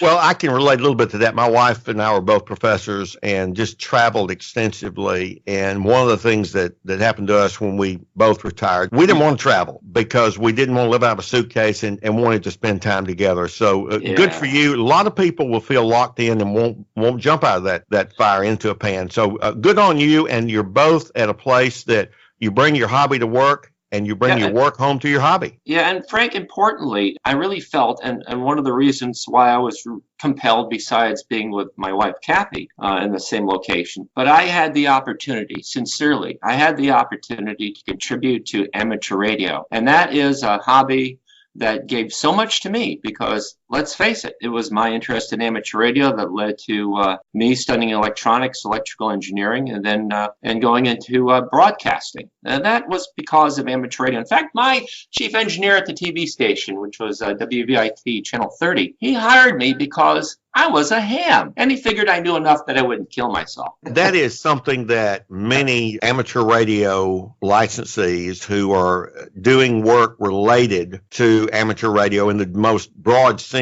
get hired, and there's a certain element of, okay, this person knows what they're doing, but this person also has a practical approach to this because he's a ham. He can fix things, he can get things done. So I am not surprised at all with that. Bob, I want to explore several things about what you do at the ARRL. And let me just begin by you giving us an elevator speech. You can make it a long elevator speech if you want, but an elevator speech about, okay, you work in this lab there at ARRL and you do these reviews of product. How do you approach, what's your view on all that? Well, I get to see something very interesting unfold every time I unpack a box. What I like to point out, especially about product review, is what we decide to review is determined by input from our membership. Our membership tells us what they'd like to see reviewed in QST. In other words, the manufacturer has no say. Manufacturer does not give us equipment to test. We buy equipment off the shelf based on the input from our membership. And so I get that piece of equipment off the shelf. I inspect it first. I give it a good shake to make sure that nothing's rattling inside. I go from there. And now if it's an HF radio, a transceiver, VHF transceiver, I have a procedure manual to follow. That procedure manual is actually a step-by-step procedure that explains the equipment hookup, what test equipment is used, the hookup, and again, instructions on how it's tested. And that's publicly available, right? That's on our website, yes. And in fact, some of the major amateur radio manufacturers use our procedure manual for testing HF equipment. So I get to go through the equipment and go through the procedures, and there's a lot of data to take. Now, mind you, every data that I take, every test that I do, I perform at least 3 times, and I make sure that I get the results, the same results each time. And it's very tedious at times. I will admit, it takes time, it's tedious, and you just have to kind of slog through it. And I work inside a screen room, and that screen room is a shielded box because we have W1AW across the parking lot. And that screen room is dingy and gray. It looks like the Cold War in there, with lots of equipment, lots of buttons, lots of glowing things. So I go through the procedure, I take the data, and many times I find problems with equipment that the manufacturer doesn't know about. And so I'll find problems, and I get to share that test data with the manufacturer early on, long before any data and anything gets published in QST magazine. And that way, the manufacturer gets to correct the problem, and in QST magazine, we report in the review what was originally found in the screen room that was at issue, what the manufacturer did to fix that problem, and importantly, what the manufacturer is going to honor as far as warranty work goes. So when the manufacturer hears from us, usually from the first time, it's from me sharing data with them, and I point out some of the deficiencies and some of the problems, and they go right to it, and then they fix it. I'll say Yaesu is a great example of that. They gave us a piece of equipment. It was the FTDX 101D. We had a couple samples that we tested ahead of time, and we worked out the data. We found a couple of things. They fixed it, and then not too many went out the door. There are very, very few that had any issues, and everybody's happy. Hey, Yaesu ends up with a better product. Manufacturers end up with a better product when we point out those issues. And that's our little contribution to advancing the radio art. So whether it's a Yaesu HF rig, an ICOM rig, or any other rig, that goes through exactly the same procedure test. Each time, each and every time. Sometimes we get a piece of equipment that maybe isn't from some of the major manufacturers, but maybe mom and pop has a small outfit, and we get to test it, and then we really point out its problems, and they go back to work and they fix it, and they they send it back again, and then we send it back again, they fix it, and well, eventually it gets all worked out. What happens is you have a new product that's available for people to enjoy. Now, so tell us a little bit the mechanism of how hams get input to you to, hey, I want you to review my new XYZ wonderful whatchamadoodle. I mean, do they email the ARRL? How does that work? Again, our membership gives us input as to what they'd like to see reviewed in QST magazine. And so they could either email Mark Wilson, who is the product review editor. He's really the brains behind product review. I'm just a little old test engineer just working away in the screen room, but Mark Wilson is really the brains behind it all. He has the ultimate decision what's actually chosen for product review. And then he takes everyone's articles that have been written, the text, I should say, of each review, and he just does his magic on it and does a great job editing, and then make sure that the layouts are good, and the final product in QST magazine is just an A-plus job. I'm a humble person, Frank, but I'm very proud of what Mark Wilson has done all this time, and really elevating and improving product review since I've been here. It's been great working with him. Well, look, I'm going to ask you a question that I asked Rob Sherwood, and we'll talk about your relationship with Rob here in a moment. But you read this, always such good reviews in QST is because of the product manufacturing budget with them. Just for the record, respond to that. Okay, so the question is, really, we always seem to do a good review in QST from what we review. And actually, that's not always the case. And if you look really carefully and read the wording, we will point out deficiencies in any product. Now, if it's a major problem, we've already worked that out with the manufacturer before that review went to print. And of course, we mentioned in the review what issues that we found in the lab. So it's a rare example that we actually pick apart something if it has a lot of problems, but it's still good enough that it's legal. That, in other words, if it transmits, it doesn't have high harmonics or spurious emissions, and it works good enough to pass, but we'll pick on it. We'll use wording in there that is, we don't say it rocks. We don't say that. We say it needs a little work in this department, or this could be better. So this could be better is a code word for, well, it's not as good as it should be. So read those words carefully in the reviews. And again, we are critical when warranted, and of course we issue praise when warranted as well. Well, the thing is, there are at least three elements to looking at any particular item. There's price. Yep. There is a lab evaluation, and that's what the ARRL lab does. Yep. And then the third is consumer satisfaction. My wife was on the Ford Consumer Appeals Board for several years, and before you could sue Ford, you had to, by law, appeal to this board. And so you would have people who would buy a two-door vehicle from Ford, and they were apparently happy. But wow, they had twins in 9 months, and suddenly everything was wrong with that car, and they wanted a complete buyback or a trade for a four-door. Well, there's no magic in understanding that dissatisfaction. Sure. And so to say something rocks or something is a dog or a consumer satisfaction term, they are not lab test terms, as you just pointed out. The second thing is, you pointed out something very important, and it's what I like to call a windshield survey versus a scientific survey. We all have our own personal windshields. That is, we look at the world with our own two eyes and our own experiences. But to survey everyone, we're getting ready to do the 2020 census. We're going to try to count everybody, not just people you run into at Walmart or somewhere else. And so what gets in QST is not a random representative sample of every product out there. It is based upon the input to QST and to Mark Wilson. And so it doesn't get on your bench until it gets to that level. That's correct. And then they don't buy a good review because they advertise in QST. If so, Martin Jew's stuff would be, it rocks.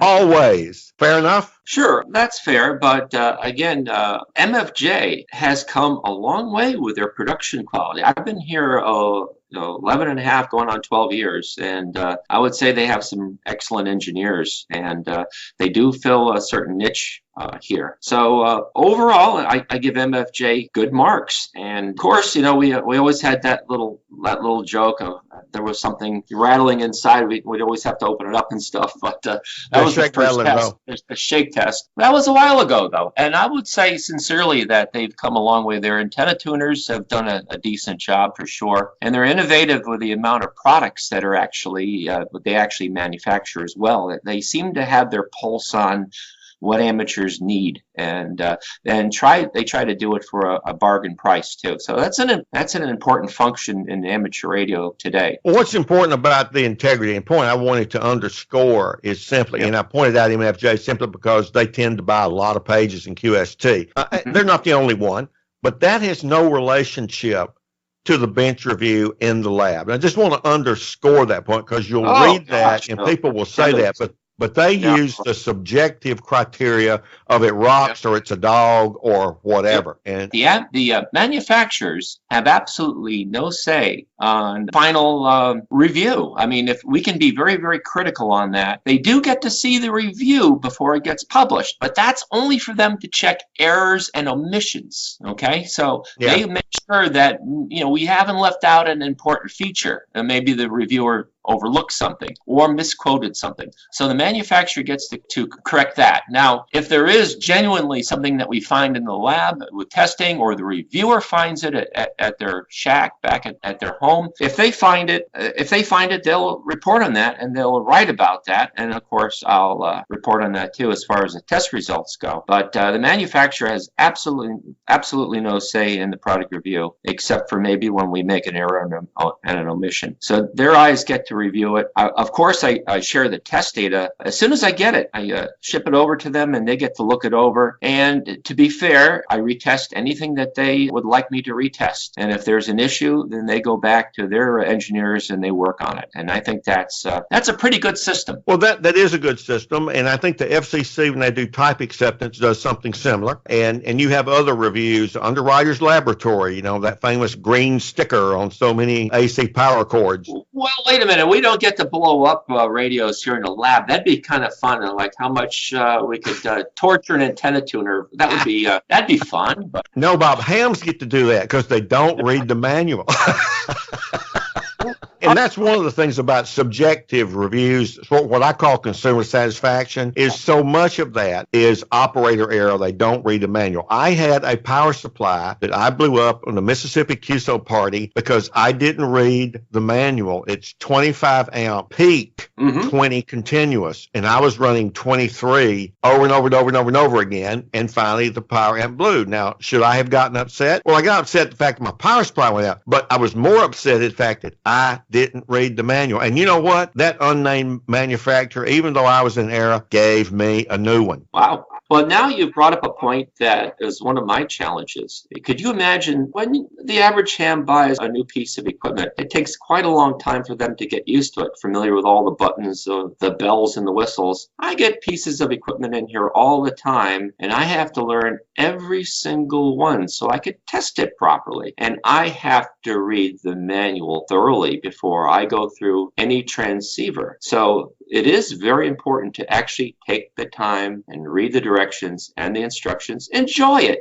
Savor it. You have a brand new radio. Get the most out of it. Read the instructions because you'll be surprised at what that radio can do because you'll always overlook some feature. You make a good point. And when we read reviews that are what I call the consumer satisfaction type of reviews, those where they've owned it less than 3 months, I always handicap that. Okay, it's shiny, it blinks, that sort of thing. Unless someone say, just because Yaesu has a lot of submenus in the way they engineer things, unless somebody is a big Yaesu fan, has a lot of Yaesu products, and therefore already knows how that's going to work, it takes more than that initial sticker period, if you will, break-in period to learn something. So I think that's one thing I would caution our listeners to do is contrast a high-quality bench lab review versus a consumer satisfaction review. And you'll find that they're very different experiences. That's a different set of metrics, and I know which one I'm going to trust, but at the same time, you can read reviews at ARRL and you can read comparative reviews on the Sherwood receiver table. And I've done this. You'll get more or less the same results because in many metrics, they're exactly the same test. You may approach a given test with a slight nuanced variance, and I believe the two of you have discussed a couple of those,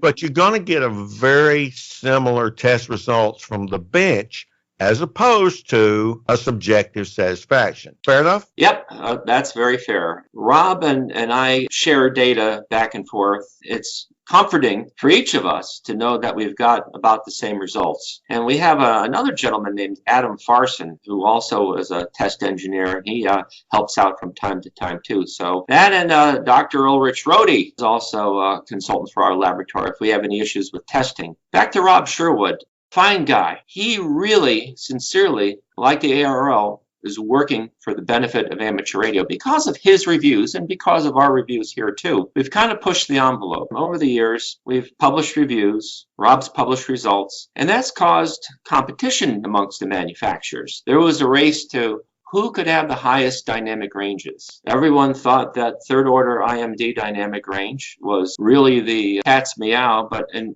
reality, there are other dynamic ranges that we measure, reciprocal mixing and blocking, that are just as equally important. Rob's helped us out, realize about blocking and the reciprocal mixing. We've gone over tests together and we share ideas, and we've come to a general agreement, consensus of how the tests are done and how things should be labeled. Now, always the procedures and the tests are always work in progress because amateur radio technology is fluid, it's moving, it's dynamic. And so now we have software-defined radios, and they have a little bit different behaviors than the traditional architecture that we've seen with conversion, super heterodyne type receivers. So tests are changing slightly, and we're coming up with new ways of how to do tests from time to time, and we talk to each other about that, and that's where Rob really comes in, because Rob and Adam, Dr. Rohde, and others are the laboratory consultants. That procedure manual that I mentioned a bit ago, that wasn't just a result of a couple of lab engineers here working on coming up with procedures. It actually, those procedures are a result of a bunch of minds coming together, really some of the best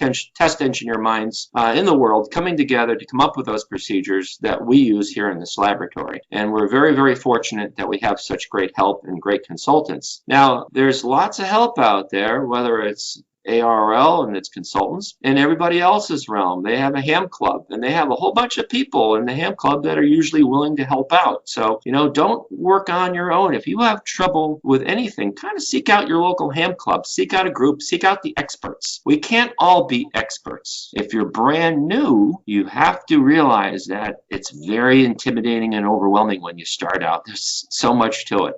Just like when I started in the screen room, holy mackerel, I got to take all this test data. Oh my goodness. And these procedures and all this equipment, all these buttons, very intimidating. But I learned very quickly. I was familiar with test equipment in television broadcasting, so it helped a little bit. But I had to learn too. I had to follow instructions and read the manual. So don't cut corners because you're cheating yourself. Absolutely. Having been a professor who taught many PhD students, reading the fine manual was certainly a mantra that I certainly appreciate. I will tell you, Bob, I have your test manual printed, bound on my workbench, and I have tried to build a workbench, and I have said, okay, they got one of these, they got two of those. Why do they have two of those? Oh, I see, they need to do two signals.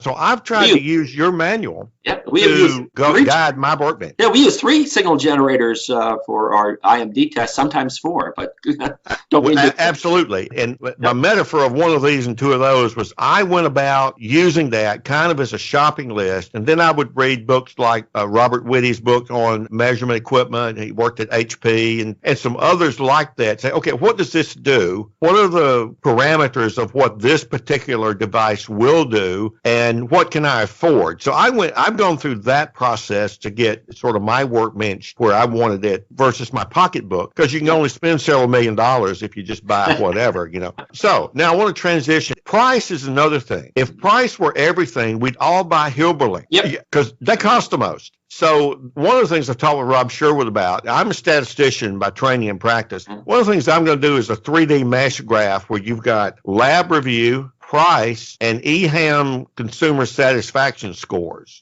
just to see, does price buy lab quality and the certain metrics, and then how happy are people with that? And we'll see what that turns out to be. Like a lot of little squiggly diagrams, sometimes they're interesting and sometimes they reveal nothing. So we'll see how that one goes. Fascinating. Rob Sherwood says about the same about the lab that you said about him. And I think it's fortunately a good comparative, not competitive, but comparative relationship. And we don't have enough of that in amateur radio. So good on both of you. It's for the betterment of amateur radio, not just in the state, but globally. There are others who do some of this, but I think the two of you are shining stars out on the amateur radio front. I've seen a number of the tests from ARRL translated into other languages, thanks to Google. And so the world is an audience for what you do in that screen room. Frank, I'd like to interject that I met in person with Rob Sherwood at Dayton, Ohio, years back, and he and Adam Farson and we all shook, and we agreed upon that we all work together for the benefit of amateur radio and advancing amateur radio technology. Absolutely. And the goal of helping the manufacturers understand the various performance parameters that are important for amateur radio operators. And we've educated the manufacturers on that, and they're very, very, very sharp, and they listen and they want to do well for the amateur radio population because they want to sell radio. I'd ask our listeners to think about what it would be like in what they could buy off the shelf if the two of you or three of you did not exist. Well, manufacturers are like anyone else, unless they have a little bit of a third-party standard to help them understand what ought to be in the marketplace. Correct. Everybody wants to make a profit. That's correct. And I believe that the quest for increased dynamic ranges on receivers was admirable. The manufacturers did that. They improved the dynamic ranges, and such that the lowest dynamic range of the three that we measure, two-tone, third-order IMD dynamic range, reciprocal mixing and blocking, the lowest of the three is often now 100 dB or better. Now, I'm just as fond of those old nostalgic radios as everybody else that's been a ham for. I've been a ham for 45 years. How about that Collins KWM2? Well, you're looking at dynamic ranges in the 60s there, okay? Now we have 100 or more. I think Yaesu's went up to 110 at 2 kilohertz basing. Yeah, right. Okay, so that's incredible. I can't see a need for more. I'm sure they'll try. But now we've worked, actually starting a few years ago, Rob Sherwood and I have been educating the manufacturers on the importance of transmit quality, because the best receivers with the highest dynamic ranges in the world cannot take out transmitted distortion products. That is the transmit IMD products, high transmit phase noise, or maybe you're keying CW and your CW sidebands are wide, so you're kind of hogging the frequency. Now, that's important to have good transmit quality to match our really good receive quality. And the manufacturers have responded wonderfully. Elecraft, especially, Kenwood did a great job reducing their transmit phase noise. We have new technology called Pure Signal with some of the transceivers out there that will automatically measure the distortion products and then reduce them. So you have clean signals. And I think that's great. I think we're a great leader as a radio service with the quality of our radio. So you must understand that's why the ARRL laboratory is fairly hard on some of those small, little, inexpensive handheld transceivers that we see on the market, those $20, $30, $40 radios that do not comply with FCC requirements for spectral purity. Okay? Just a second, I have to cough. Bell phone. Well, they seem to be the most problematic. I'd like to point out that in January's QST, I would like you to look up past page 60-something, but towards the back of the articles, we'll have a technical correspondence article authored by me, WB1GCM, about the handhelds we've tested at the various conventions since the last time we reported in 2015. So we have over 1,000 handhelds tested, and we identified the makes and models that do not comply, or the majority of which do not comply with FCC Part 97 emission standard. Maybe you're tempted out there to buy that cheap handheld. Yeah, how great is that? They're inexpensive. You can run them over with a car and you wouldn't cry too much. But careful when you transmit on those things, because they have high harmonic levels, content. And so I always say, hey, talk on your favorite 2-meter repeater and launch a cruise missile at the same time. Bob, I think when you did that, never know where you're transmitting.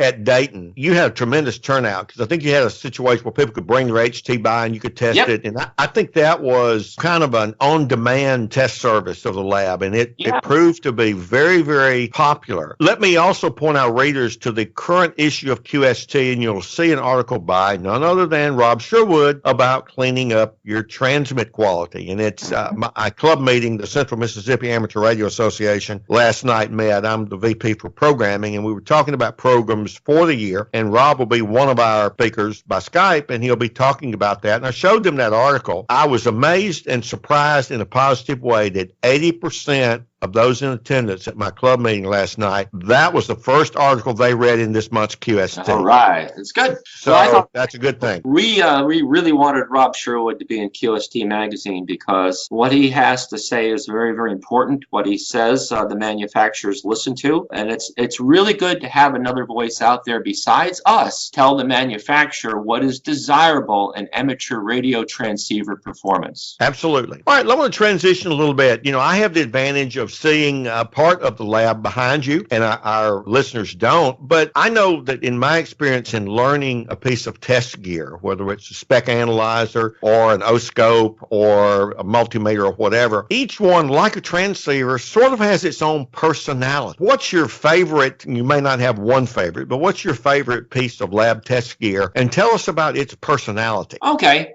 Well, I'd have to say I really don't want to favor any test equipment manufacturer, but I can. And we have an Agilent MXE 9020A, which is a spectrum analyzer, and it's run by a Windows program that I can set it up and program all the states, all the tests that I have to do. It's all automatic. It's all pre-programmed. I got it set up, and the program is called Benchvue. And Benchvue was written by Brian Woods. He's a W0DZ of DZ kit fame. Brian's a real sharp guy working for Agilent. He came up with this Benchvue program that I use in the laboratory, and that is just the cat's meow. Thank you, Brian, because what he's done is he saved me a lot of time setting up the spectrum analyzer for every test. So I really, really like that. We have a Rode and Schwartz machine, though, which is even more awesome than very expensive. Dr. Rode paid for half of that. Thank you, Dr. Rode, for your great generosity to the ARRL laboratory. But we have the Rode and Schwartz FSUP signal analyzer. And not only is it a very advanced spectrum analyzer, it's also, we use it to measure phase noise. That's the noise that a transmitting system has away from the carrier, like sidebands. And so when you transmit that carrier, you're thinking that's the only thing that you transmit, but you also transmit noise away from the carrier on each side. So we measure that in the laboratory, and we're just developing a procedure now to measure something called amplitude noise. Because transmitting systems not only exhibit phase noise, but also amplitude noise. So we're going through that and seeing what various transceivers have in that regard. And we had a very nice Rode and Schwartz field engineer named Greg Bonagide came by and helped me out understand how to use the piece of equipment to measure amplitude noise. Came up with a procedure to follow with the help of some of the boys back in Germany, a Rode and Schwartz guy. So, we're developing new tests. That piece of equipment, the FSUP, Rode and Schwartz, FSUP 26 is pretty awesome. But I want to give a plug for the little old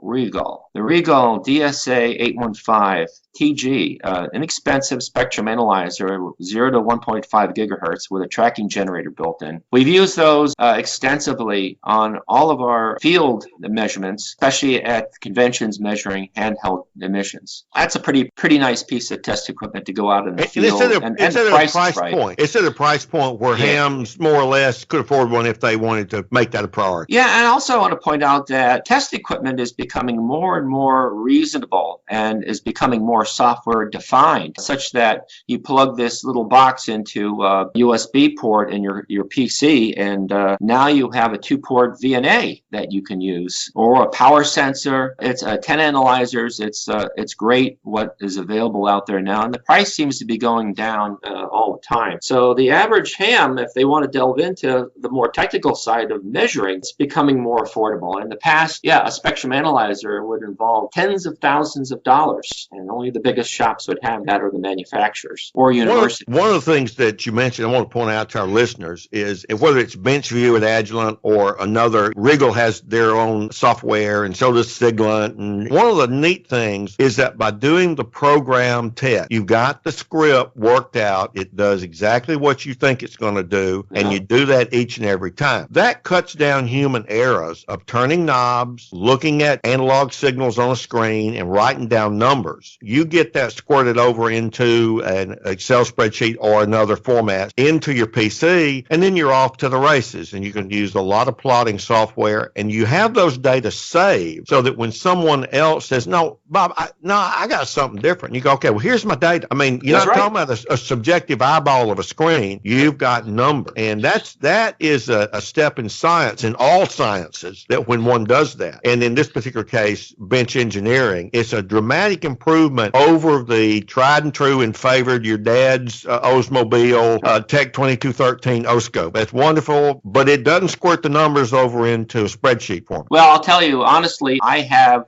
a data sheet. I write down all the data with a pencil in the screen room, and then I transcribe that onto a data table that you see in QST magazine. And of course, there are times that I have to take a lot of data points, and I use the plotting software and I produce the graphs that you see. By the way, what's your plotting software? Oh, I use dplot. Okay. I just simply plug in X and Y, and it plots it on a graph. It's a very simple program, basically. It's been around for a while. Easy to use. Do they ever let you out of that wire cage? You ever get out to Hamfest, and do you give talks and things? Yes. Especially one of my favorite things to do, in fact, the favorite thing to do, is I get to travel to conventions and meet my fellow radio amateurs. Just to be there, just to see what people's concerns are, just to say hi. It's very humbling when people come up to me and say, Bob, I really appreciate all the work you do at the ARRL laboratory, and thank you very much for what you do. I appreciate that very, very much. Thank you. Again, it's my contribution to amateur radio, and that's a hobby that I love so much, and I'm glad I had that opportunity to contribute like that. Here I am, I'm at the conventions, and I get to speak all about QST product review, what the tests are, how the tests are performed, and what the numbers mean. And importantly, how to teach people how to interpret the data that they see in QST. If you're a new ham and you look at all those numbers, you're just going to make your head spin. So I wrote a book, and I'm not promoting it because I get royalties or anything like that.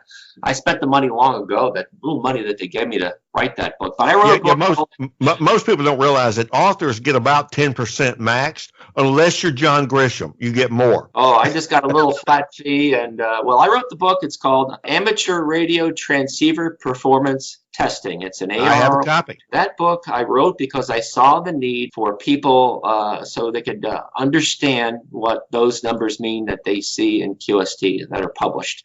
Those performance figures, those parameters. What do the numbers mean? What is reciprocal mixing?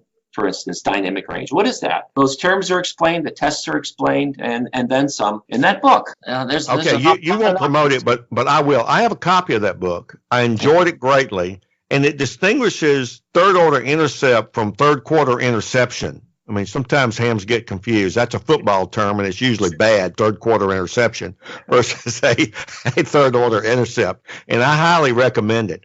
I'm retired as editor-in-chief with Springer. They say they're the largest scientific publisher in the world. And one of the things I did was solicit manuscripts from people like you in a particular field. And one of the things for new authors to realize, they think, well, I'll get 90% and the publisher gets 10. Well, you walk them through what it goes to get those wonderful ideas. And I don't say that sarcastically. I mean, truly wonderful ideas in a readable form, in a legible form, in a publishable form.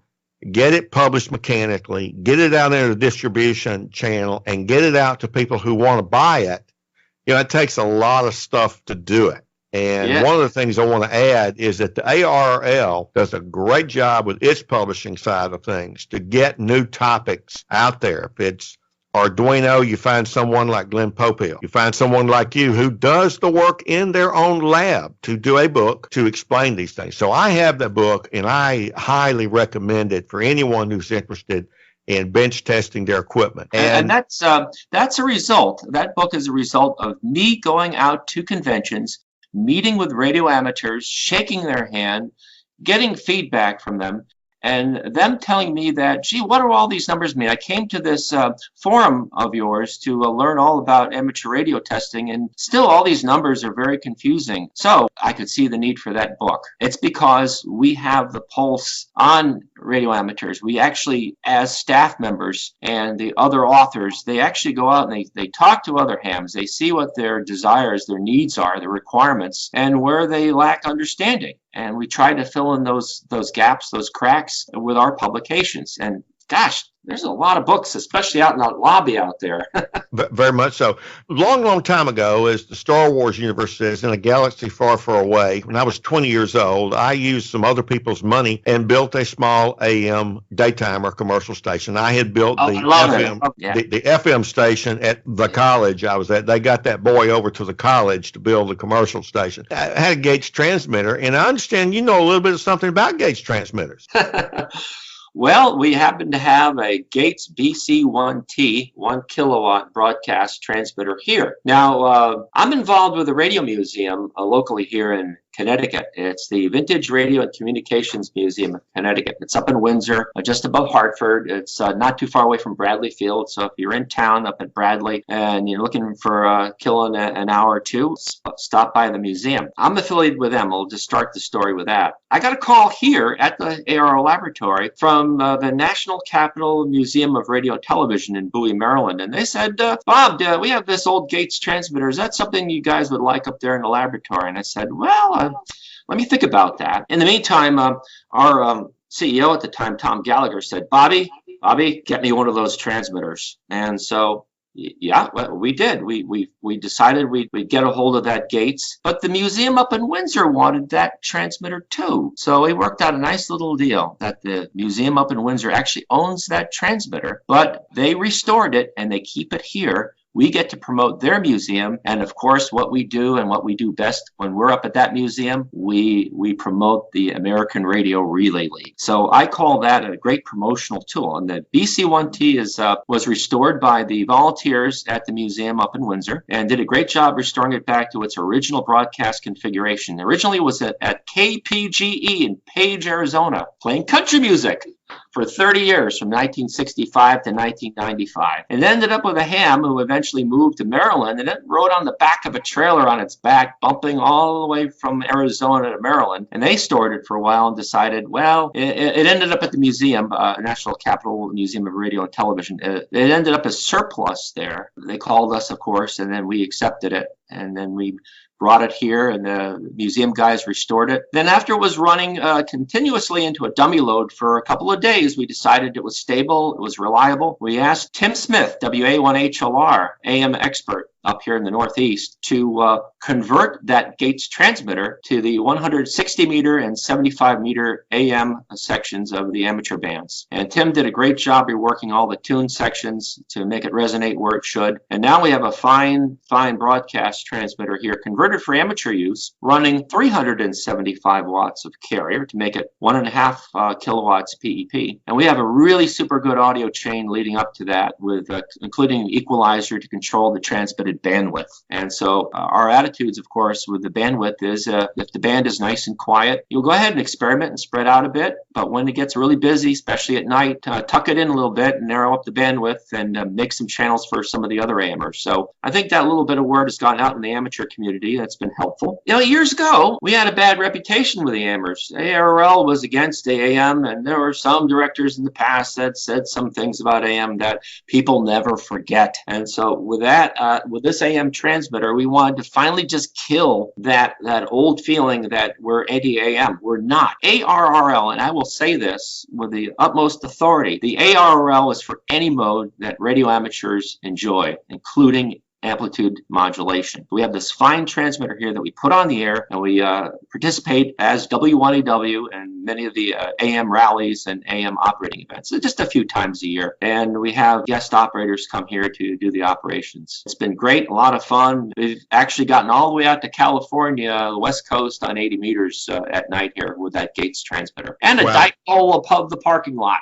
Wow. Now, is that Tim also known as Timtron? Yes, that's the same Timtron. WBCQ's magician on hand, Timtron. Yeah, How do you like that guy? He is really something else. I know him personally. He's really actually a very, very good guy, a very kind heart, and he is very, very, very knowledgeable. Well, certainly Alan Weiner at WB1GCM sings his praise because he kind of kept Alan on the air for years. And of course, now with this new gazillion watt, jokingly, of course, news transmitter, and even more impressively to me, the antenna system is just kind of amazing. And a lot of that comes from the amateur radio spirit of we experiment, we build, we improve. So now, about Gates. I will tell you one of the exciting moments in my life with a brand new third-class radio telephone license. I could push the button at 5 minutes until 6 a.m. and light the lamp under supervision once a week for our first-class operators. So if people haven't experienced that, it is truly one of those moments where you get to light the lamp on a commercial transmitter that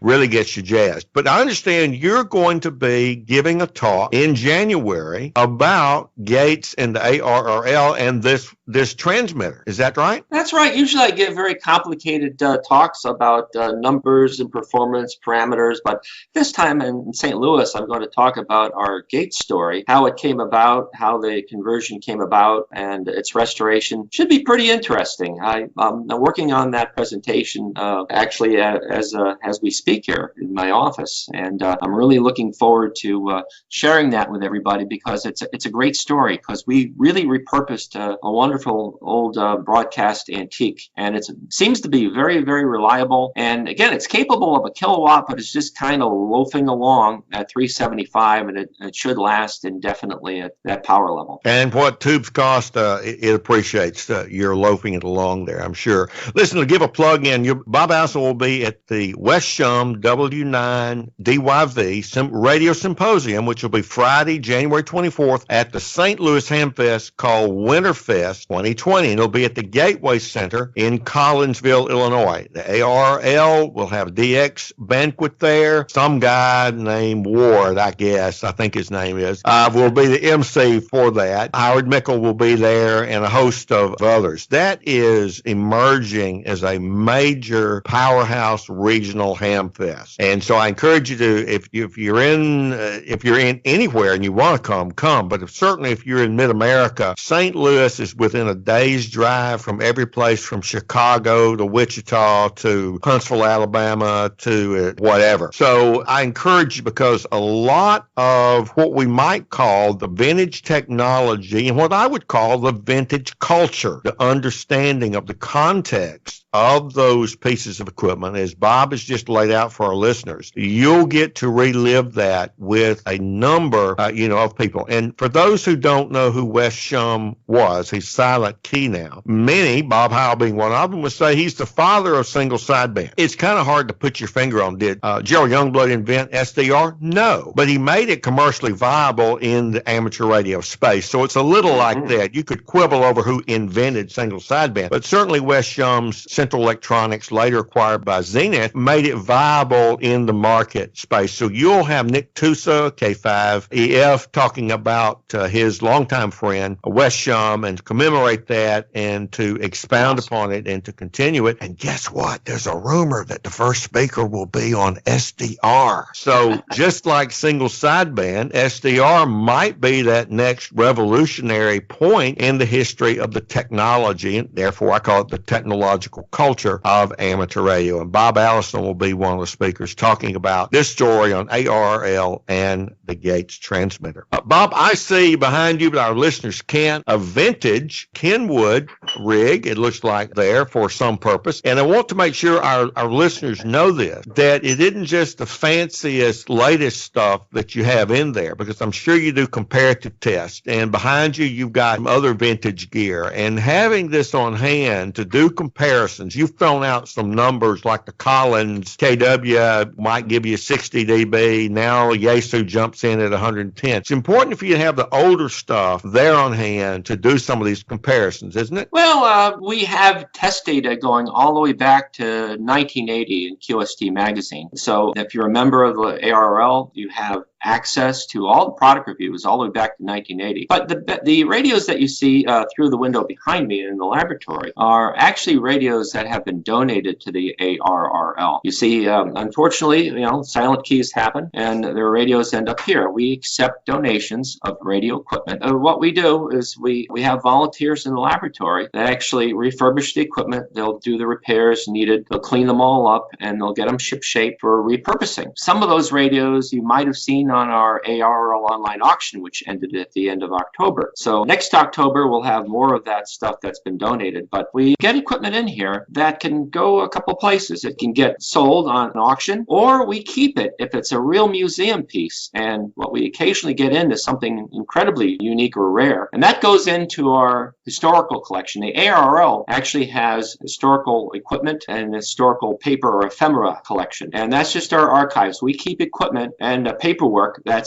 fits two criteria. One is it relevant to the history of amateur radio, and or is it relevant to the history of the ARRL? And so we take items in and they get placed collections in storage or on display. At the ARRL laboratory, and I encourage all of you to come to ARRL headquarters in Newington, Connecticut, just south of Hartford, half an hour away from Bradley International Airport. We have a very nice little display here of vintage equipment going all the way back to a 1907 spark set. Wow. That it still transmits sparks, so you can press the key and see the spark. And it has a receiver built into it, a crystal receiver, and it also has a telegraph sounder. So this mysterious 1907 radio was probably used onshore, close to where ships were, and landline telegraph could be relayed to ships at sea passing by. So that's 1907 all the way up to modern times. So what you see behind me is a typical old, what's a Kenworth TS520. By the way, you know how much that cost back in the day? That was an expensive equipment. If you look in today's dollars, that TS520 would cost today about $2,600 in today's money. $2,600. Let's see, it had 80 through 10 meters, didn't have the work bands, it had sideband and CW, and it had okay dynamic ranges. And that's what you got for today's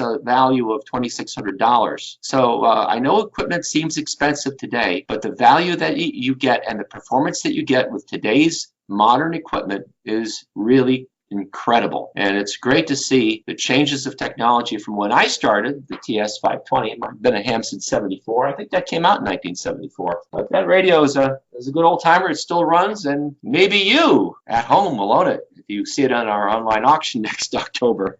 Well, that's important to know that ARRL buys stuff kind of off the shelf, if you will, to for product test. review. Yep. Yeah, for product review. They sell that back to the community through their auction. Yeah, we get our money back that way, most of our money. So our money is every little nickel and dime. Trust me, ARRL members, every little nickel and dime is accounted for around this place. We have a great accounting department. I'll say that. Diane's wonderful. Well, the other thing that I want to emphasize is that you have some of the test equipment people like Ulrich Rohde. They may not give it to you 100%, but they give you like 50%, or some donate completely. You see notice of that in passing in QST. In most hams, I've been guilty of that, but I'm less guilty of it today when I've been buying equipment. When they see those donations, that's not just a pretty piece of equipment that someone like Bob Allison gets to use every day. What it leads to is what he just said. Look at what you get compared to that TS520 then for $2,600 versus the performance you get today. How did that occur? I dare say, as a sociologist who studied science and change, is that it's happened because of the third-party testing that has gone on, and it's a friendly competition, if you will, but it's the friendly competition that Olympic athletes engage in. How can I set the bar higher and still clear it? And so I will say that all that goes in to help fund that. So when you donate, when you buy, it goes into helping make amateur radio better. You're spot on, Frank. Spot on. I want to ask you one final question here. Who gets their choice of rig when you get home, you or Kat?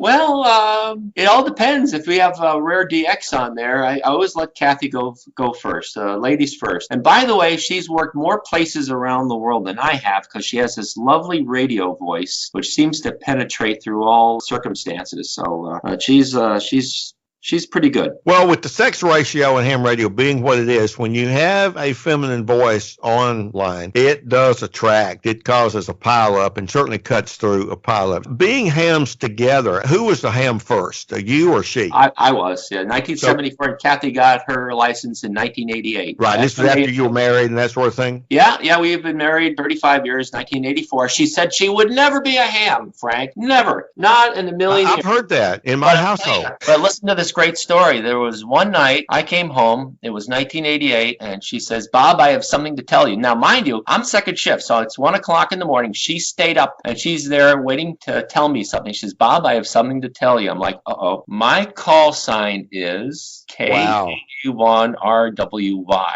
Surprise.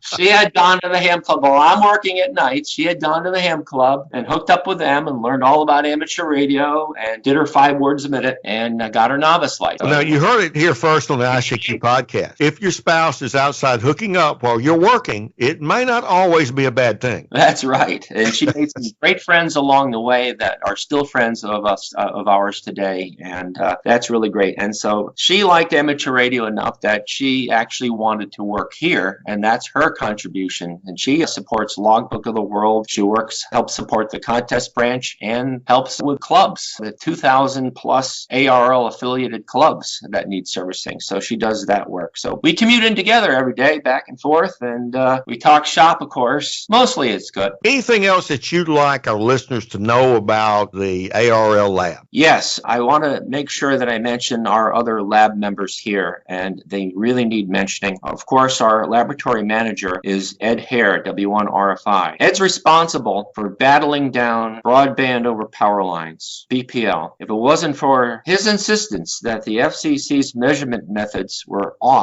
faulty, that might have gone forward, and amateur radio as we know it today would be totally different. We'd be wiping out our shortwave frequencies because we're sending data down regular old power lines, open wire lines, and they'd radiate all over the place. Thank Ed Hare, W1RFI, for that. Now, he's my manager. He is a very good manager, and he kind of gives me the best directions and the best help. I couldn't ask for anything more. Is Ed's help. We have our senior engineer, laboratory engineer, Zach Lau, who's W1VT, Whiskey 1 Victor Tango. Zach is our answer man here. If you're an ARRL member, you have at your fingertips, at your service, the technical information service. And that is, if you have any questions regarding to amateur radio, you can call our laboratory, and Zach will pick up the phone and he'll give you answers to your questions. It could be something very simple like, how do I make a dipole? I still can't believe people ask that question, but they do. How do I make a dipole? Or it could be something like, I'm building this circuit from a 1963 Radio Amateur's Handbook, and I see that this part isn't available. Do you know where I can get another part? Or this, I don't have an understanding why this tube needs this amount of bias. Could you explain that? And Zach will, right off the top of his head, he's really unique, Zach. He is,